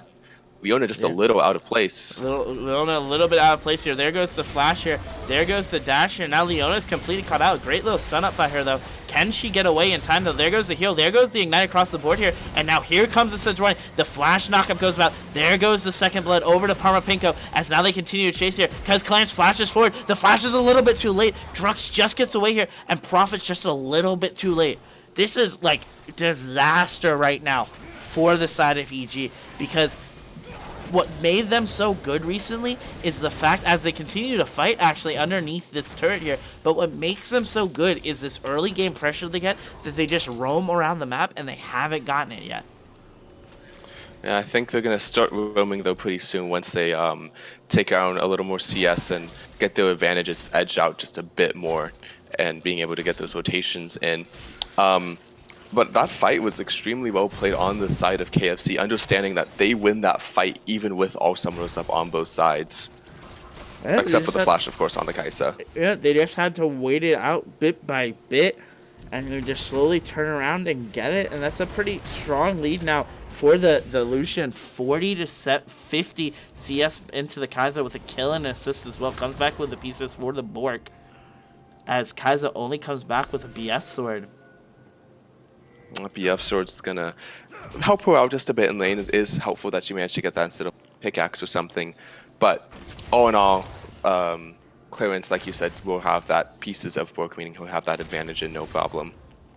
Looking at this top lane, actually, I want to take a look at these items here. Looks like the Urgot is going to be rushing the Phage into Black Cleaver for first item, which is pretty common nowadays on this new Urgot that kind of quote-unquote got reworked again. Bit of trading going down onto the Prophet here as now it looks like Paulo gets a great little stun up here. Drux, you have nowhere to go, my friend. You are about to go down. Doesn't even get the ultimate off here now. And we didn't even notice that during all the kills, Clarence got the red buff to make this lane even harder. Now 2-0 with a bounty that just got put onto his body. Yeah, with 2-0 is going to be very helpful. He probably has enough get that Blade of the Rune King being that however much tankiness that looks like to be fighting on top of the fight. Well, I hate to cut you off here, but there goes the Sejuani. Sejuani getting up here. There's the Avail knockup. Not even going to have to burn his ult to get the kill there. The Sejuani getting another ult to get through here. Now Prophet starts to get slowly poked down here by the what do you call it? Swin there, and actually flashes forward. I'm not gonna lie, I haven't seen EG look this bad in a while. This could really just be the side of not having J-Rod here. They weren't really prepared for this sort of fight coming out from them. Yeah, I think they're just kind of like, they dropped the ball a little bit. Hopefully when they get that late game, they'll be able to do a bit more. But even with those 6 kills, the goal difference is about 3,000 goals, so nothing too major. That can be comebackable, but it is something really nice for KFC to have to open up this game when you're only 10 minutes in, and turret plating is still up on all turrets. Nova Galaxy continue to look to try to make the play here coming forward here, but this is like the other issue that you have here, right? Is Corki is like a super strong mid-game champion, has a weakish early game and has a weak late game, but once you get like that Trinity Force, he becomes insanely strong, and Azir scales up really well. But can they slowly snowball this Corki into a position where now he can make plays and get super strong ahead? And just like it doesn't even matter how late this game goes. But there, speaking of that, the Glance is caught out in the middle of nowhere. Is a little bit caught in nowhere and decides not to burn anything. But there comes the ultimate on the backside there. Nova falls now. There is no summoners actually here for Prophet. The cleanse is about to be burned. That's the last thing he has here. Now can they walk away? No. Parmapinko though caught out here. Prophet just gonna auto him out of lane. Overall, 1-for-1. The trade going on to the side of Prophet getting the kill, and then Sejuani getting the kill as well. That was just a great play in the mid lane there, with Nova Galaxy realizing that he has the ability to go in for that gank and win it, and does win it in the end. Looks like there's going to be a little bit of poke in the spotlight. Nothing too major though. Oh, never, I stand corrected. There might be a kill coming down onto this bomb with that Colin coming down. Does get that final kill. But Kaisa is still up with no mana. Probably just going to go poke this wave out and then go for a back. Yep.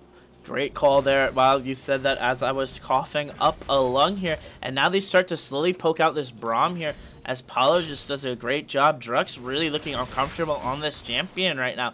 Can't really do too much, getting picked on at this point by the side of Lucian and Paolini, the Leona, as now they look to force down this first turret plating of the game. There goes one coming onto the side of them. They don't get another, and now they're back here. Lucian having almost 2,000 gold in the bank here.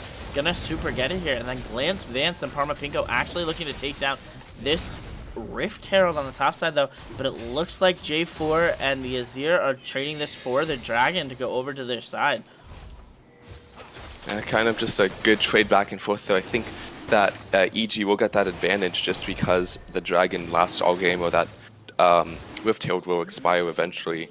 But something else I wanted to point out was the just that it took 4 of them to focus down that Rift Herald, and because it took 4 of them, that's how they were able to make some of that, take that Dragon. They realized that, oh, there's no one that's going to be contesting me, so I have free reign right now. Yeah, I mean, it was a good little Baron take there, and especially for an Ocean Drake, really can stall this game out the later it goes here, as J4 now looks to try to continue to gank, understands that Prophet has to be ahead in order to win this game right now. The storyline not looking too hot. The lead's starting to look even worse here. The turret plating starting to fall as well as Strux roams up, tries to get a couple words down, spots out the Sejuani. Now the question is, do they make any plays with this Rift Herald early to break open this side for EG? I'm hoping that they would. I'm hoping that they set it in so they get like a quick kill into a little bit of trade going onto the top side there, but nothing really too much. I was kind of surprised here. Avail really hard losing this matchup right now. The Sunfire Cape already completed for the Urgot. Well, with that Sunfire Cape, that's just more health and more armor that hope that eventually this Urgot will be able to burst through. But one thing I want to point out for that Rift Herald play that you were talking about was that if they manage to get one more kill on Glance, I'm pretty sure that's going to be a first blood turret. Oh, here comes the engage here by the Leona. Leona locks up the Lucian again, or the Braum again. It doesn't even matter here. There goes the ultimate. There goes one. And now this is going to be first turret in the bot lane. KFC has done what they had. They've done their homework, right? You always say the weakest lane for EG has been their bot lane. And they're really picking on it now and winning this hard 1v2 without this J-Rod on their team. Well, in the top lane, it's actually a gank down onto this Ion, but nothing too much happening. Nova Galaxy gets pretty low, but manages to walk it out with that walk well, you have to be Vance careful here. Just pops a flash. Yeah, Vance just pops in. Nova Galaxy is incredibly low here because here comes the package, and now Nova Galaxy is on the risk to fall here. There goes one. Now Vance has to start running, actually gets pulled away here, gets eaten, but it doesn't matter because there's going to be a very angry zombie Scion coming down here. Can they get a Veil in the last breath? One more auto will do it there, but in turn on the bot lane, they're actually taking all 3 turrets here. Prophet decided to not back here on this rotation here, and now it looks like Shuno is caught out. Shuno burns an ultimate. There's the ignite. Can they get away here? They're gonna get a 20-minute preset, almost get a pre-16-minute inhibitor for that. That is just so bad. I'm kind of questioning the gameplay on the side of EG. It was pretty good until all of KFC decided, oh wait, well they're all top, I'll just go bot and take 3 turrets for free. Here's what I'll always say, and I always get criticized as being super biased against EG because at one point I tried out for them. But what I've always heard about the team is they're super liable to tilt. And LaDawson, just give me the answer for this, right? As a great little Zenith Blade comes in there, Prophet just getting out of the way, would have been killed. Does this game not look like a team that's tilted right now? On the side of EG? EG, yes. It looks like a side of who's desperate, so I can understand where that tilt's coming in. I think that they're very much focusing on, we want to get these kills just because of how far behind they are. They want to make sure that they get as much kills as they can just to try to even out the score. But the issue is that since they're giving up so much for it, they're just kind of gonna lose the game even if they even out that kill score. So to answer your original question, I think, yeah, it does seem like they're just a little bit tilted right now. I think they need to get a good reset, mental reset, and just kind of focus on saving those objectives and waiting till that late game, which they definitely were going to dominate. Yeah, I mean, the question is at this point, can they get to the late team? 11-2 in the scores, as now we with a 5k gold lead here, and the lane swap coming in actually on the side of KFC here with Urgot in the top lane. If Urgot's not careful here, they show one. Does Urgot walk up here and try to take it here? Just hiding in the corner here. Lucian's going to be there. Avail just starts to walk down. Actually, Clarence is a little bit caught out here. There goes one. Now the Leona's going to get caught here. They catch him on the backside here, but they didn't see it here. There's the TP coming in as well. Can they get away here? Avail just burns this flash and just gets away under this turret here. Now it's a 3v2 on the top lane here with the side of 3v3 now evening it up. And now it looks like it's going to be everyone running to the top lane here. But Corki, smart enough to recognize that this fight's not going to happen. Or is it going to happen? Decides to start to take this fight here. Here comes Sion in, ulting in here. Avail goes down here now. Drux is going to be the next one to fall here. No one's really in position to do anything. And now here comes Corki looking to pick the bones. If they stay, they die here. There's the flash ult onto the Nova Galaxy. Nova Galaxy dies. The only one left here is Shuno. Shuno gets knocked down once. There comes the ult again. Heal comes out as well as they try to get away here. Can Prophet make a miracle play here and save it? They just side against it here. But Prophet's now caught out there. There's the Zenith wave. Do they continue to try to poke him and get it out? There's the poke coming out by Prophet, but it doesn't seem to matter here, as now it looks like EG is on the back leg, reeling with an Infernal Drake up. Oh no, what are these kills just back and forth? KFC just running this map through. They don't care if EG exists or not. They say we take whatever we feel like. That fight was just so prolonged and so much back and forth, and people just diving into into KFC thinking, oh, I can 1v5. But you guys are 12 kills behind. You can't win anything right now. You have to just wait it out. This is a clown fiesta on a whole nother level. Yeah. Well, this could be something bad here. This is their opportunity to steal it here, but Prophet looking like he's not going to come in here and give it up. Maybe he has an item. There comes the steal. The steal actually going into Nova Galaxy, but Nova Galaxy dies in return, so at least that's, I guess, worth it at this point. They get something for just one death. One thing I'm actually very worried about is once this Urgot comes online, it's going to be so scary, because he'll just one-shot Vance is actually starting to get... Yeah, Vance is starting to lose this fight pretty hard. Yeah, because that percent health damage on the Urgot's coming through. I just want to quickly check Urgot's ability max. He is 2 abilities away from maxing his W. For those of you who don't know, once Urgot gets his W maxed on this new kind of reworked Urgot that they did, it has no cooldown and can get toggled. And chat seems to be wondering why Urgot has the Warhammer. My guess is for that CDO reduction and for a Death Stance, which looks like they don't want. But Death Stance on anyone top lane is something I love, even if it's on a Maokai. Just because Death Stance means you get health back and you take more dot damage. You just said Maokai? Maybe. Oh, doesn't even matter here. I won't even criticize you for that, because now the cast is coming here. Drux gets caught out here. They ult tries to get in here, but here comes a very angry Sion. Actually weaves in his way perfectly into the Sion here as they continue to try to flex. Drux is about to fall. Can they get the TP coming in here from the Veil? As now the Siege minions come up here, but can they get this tier 2 turret now? Can they turn in that early game pressure into, or that pressure they just received into any sort of objective whatsoever? Or is Prophet going to continue to stall out this game and get continuously stronger? I think it's just going to be KFC's just going to end this game off Baron push. They're so powerful right now, and EG just keeps running into them non-stop, trying to get kill and kill and kill, but it turns out you can't kill a team that's 13 kills ahead of you and 7,000 gold in the lead. Well, the one thing... Go ahead, I was just going to point this out here. The one thing that needs to be pointed out here is Nova Galaxy has done a great job actually farming, is a level up, so will win a 50-50 smite battle. Yeah, well, it doesn't matter when you bomb guys. When Drux, yeah. Ooh, falls for the Empire Baron play. Kinda hate to see it here. But now it looks like Paulino is trying to get something. They should just turn to the Baron at this point and take the Baron. They have full ward coverage of it, but they're just stalling out bit by bit here. I do want to return to one point that you're talking about the Death Stance Maokai. Oh, wait, never mind, because it looks like this game just might be over. Paulo continues the fight here, catches out a Veil slowly, but there goes the fall. Nova Galaxy in the backline as well, but there comes the mid game for the Corki coming in there. Sion actually catches out the Prophet, tries to get it away here. This the glance just escaping with a quarter of his health as the team now backs away. overall a 1-for-1. The support for the jungle, I would take that any day of the week.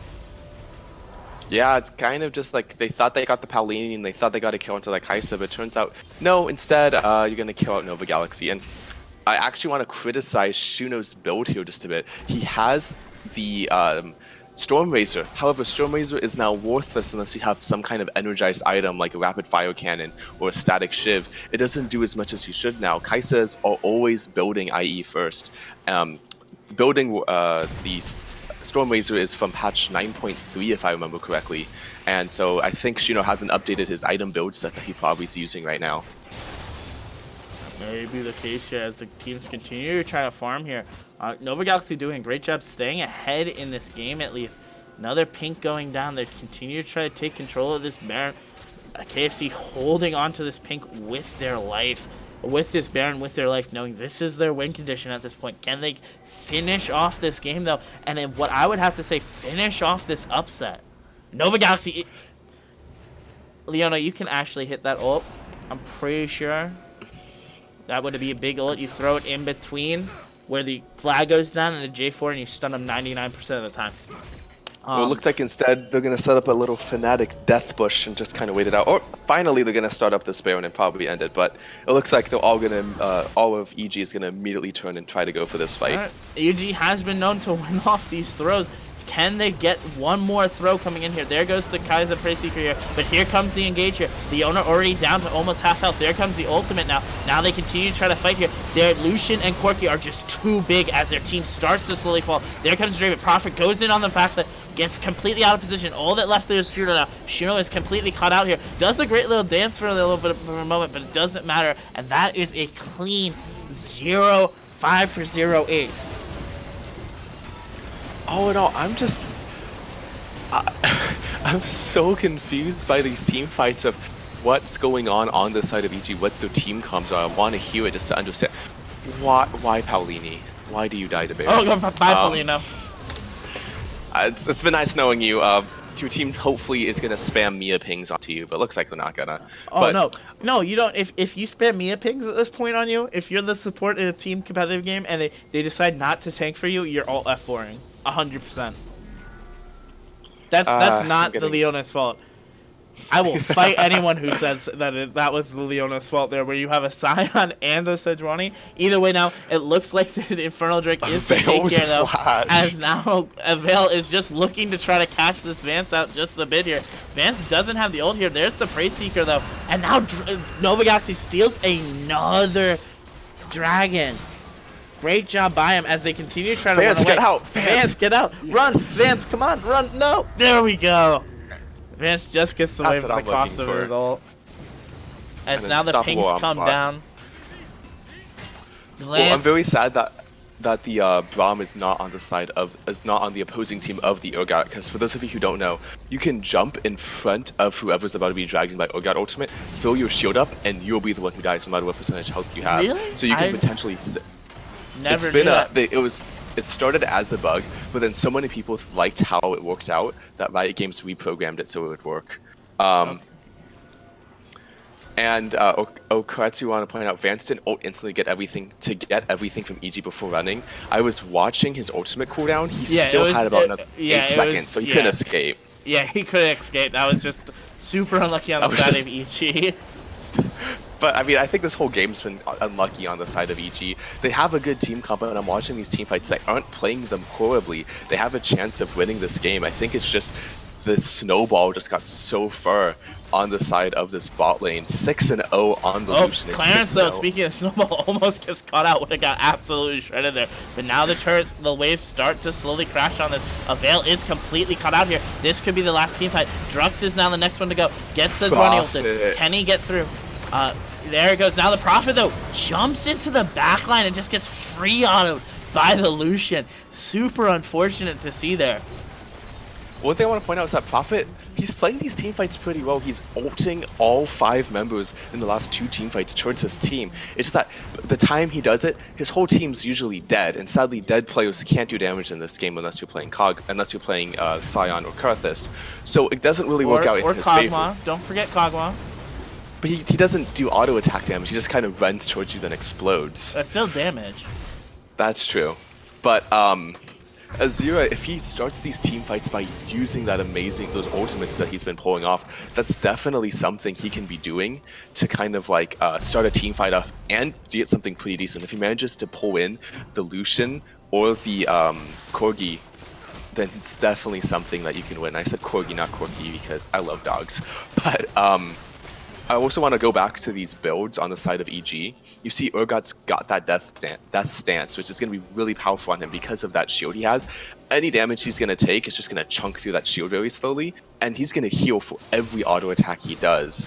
And it's just going to be pretty fun there. And then on the side of the Kaisa has Jinsu's Rage Blade being built right now, which I personally don't like.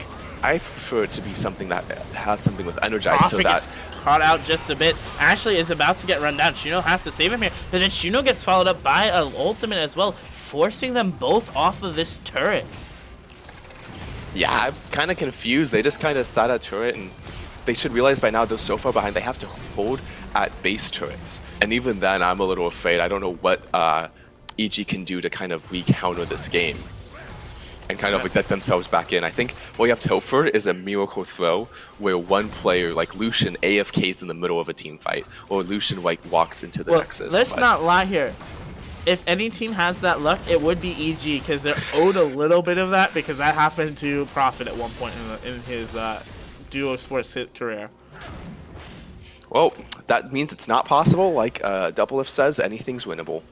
Well, the one other thing is that KFC does have 2 inhibitors down, and they're just going to keep pushing into this final turret and inhibitor in the base before Nexus. And looking at these things coming up in about 50 seconds, you're going to see a Windrake come up, but then about 20 seconds after that, you're going to see Baron come up. So they're probably going to do is they're going to reset and prepare for Baron, let them take the Wind Dragon. Wind Dragon's not important in this game, and then just take Baron and run it down through top lane and win this game. It would be a great plan of action here. The question is, can they execute it? We've seen it twice now. Parma Pinko cannot smite against Nova Galaxy. Could we see a Miracle Baron steal as well on top of the Miracle Do Inferno Dragons we have seen? I mean, those Inferno Dragon steals were amazing. I'm gonna give props to Nova Galaxy there. He's playing like just amazingly, managing to hit his smites just great, but I'm not sure how well he's going to be able to smite onto a Baron when the whole team's going to be collapsing and focusing him down for this last Baron fight, which is going to be up in about 30 seconds here. Sadly, I don't have inhibitor timers memorized just yet, so I'm wondering when these next 2 inhibitors are going to come up, because if they come up at an unfortunate time, then EG is going to be able to push out the whole wave and go back into Baron, having a full 5-man fight. But instead they're going to get all spotted out on this one ward that got placed in the jungle. So no matter where they go, they're going to get seen. Now though, the opportunity here is to fight, and a great vision control setup here by KFC here, as now Nova Galaxy looks to make a play here. In fact, Leona does a great job spotting out what he's wanting to do, warding it in advance here. Now they continue to bait it. Do they start it, though, is the question here. And more importantly, Corki has the package as well to really zone this off here. Here comes Nova Galaxy into the pit, though, actually wandering all the way around to get into a position where he can get away. But that is the sign to start the fight here. They are completely split out here. Nova Galaxy is going to die on the backside. Nova Galaxy actually dies to Baron. If you didn't get an opportunity to see that, that is how he dies there, and that's going to be, I have to think, a game unless Prophet can do something nutty. I don't think you'll be able to. Instead, they're just going to try to re-push these waves out and just buy some more time before everything comes collapsing down in on them. But interesting thing to point out is that KFC didn't back and get the reset with the gold they have and end this game. Instead, they're just going to go ahead and walk it towards towards mid and top and just kind of end the game, which they have full right to do. Yeah, I mean, it's a great, smooth game played by KFC. EG looking like a completely different team than what we've seen over the past couple of weeks. It's definitely going to be kind of interesting to see how EG is going to bounce back from this. This is honestly a very heavy loss. For every 1 kill that EG has, KFC has 9. But it looks like it's going to be a fight, actually. Yeah, it looks like Nova Galaxy is trying to engage back onto this fight here. Nova Galaxy, though, immediately gets them blown away. This is definitely the end of the game here. They try to continue to escape. It doesn't matter. Prophet's trying to save his KDA. Gets deleted as well now. All that's left is Avail and Shuno. They can't do anything. These is going to be a triple inhib, or they're going to go to look for the end here. All 5 of them just waiting for this turret to fall here. There goes one inhibitor turret, or Nexus turret. But they actually cannot end at this point, which is incredibly dangerous here. This is an incredibly dangerous situation here. But finally, Avail gets caught out. Everyone's so low. Maybe he gets a job to get through there. There goes the Legendary on to Clarence. And that's going to be the end of the game. Great game there coming out by the side of KFC. And that is the end of the game. Well, that was just like I said before, it was just a stomp. Just KFC kind of running the whole map for the whole game and not realizing that, and EG not realizing and respecting the early game potential that KFC had for those fights. And in the end, it didn't pay off for them, and they lost. They had KFC had 10 times as many kills as anyone else, as EG. Yeah, that is was a super unlucky game. I would almost be interested, I wish, to hear what the comms were in that game and what really happened to go into that game. But for right now, we can take a look at this damage. The Lucian actually leading the way in 28k damage here, and then Azir Prophet showing why. I didn't know that. That's super interesting. Thank you. That's actually their general support's twin. So KFC keeps it all in the family. Well, it definitely showed up. He kind of just took that game over. He had amazing catches out there. So I look at these total damage to champions, and as I expect, I see Lucian at 27k, second highest in the whole game, right behind Azir's, and Azir only had 22k. Yeah, that is a very rough But game going out. Yes, what were looking you at gonna say? these total damage dealt, Urgot actually got the most damage of physical damage in the game, and most magical damage was the Azir. So they were doing a lot of damage. It just wasn't on the champions, which is an issue for this game. Yeah, it was certainly an issue for this game here. Now let's take a moment before we head out to look at the vision scores pretty quickly. These are usually pretty good teams here. Everyone buys a pink ward. Great job by the Prophet. 51 score to the 53 of the Braum. Great job. Actually, both of them beat them, so they actually won the vision score, meaning they impacted the map more, which is kind of shocking to see in a losing team. Anyway, that is it for Week 8 of the LCS. And now we are going to sign it out here. I'll go quickly give this over again 1 second because I forgot to switch the scene. Here's the damage chart. Here is what Ladawson was talking about in terms of magic damage and total damage dealt. And then finally, last but not least, the impressive vision scores coming out by Prophets and Drox.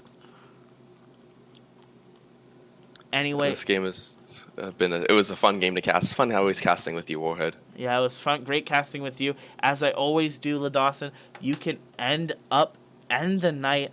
What is your final words for this game? For this game, I think that EG needs to regain their mental, and kind of focus on what went wrong that fight. What was the thing that caused that snowball? But in terms of the whole series, it's always fun to watch the Clown Fiesta. Yes, it was. And I am John Warhood signing off for the night. We will see you next week for what I believe is actually the final week of the LCS. Stay tuned and have a wonderful night, and be safe, gamers.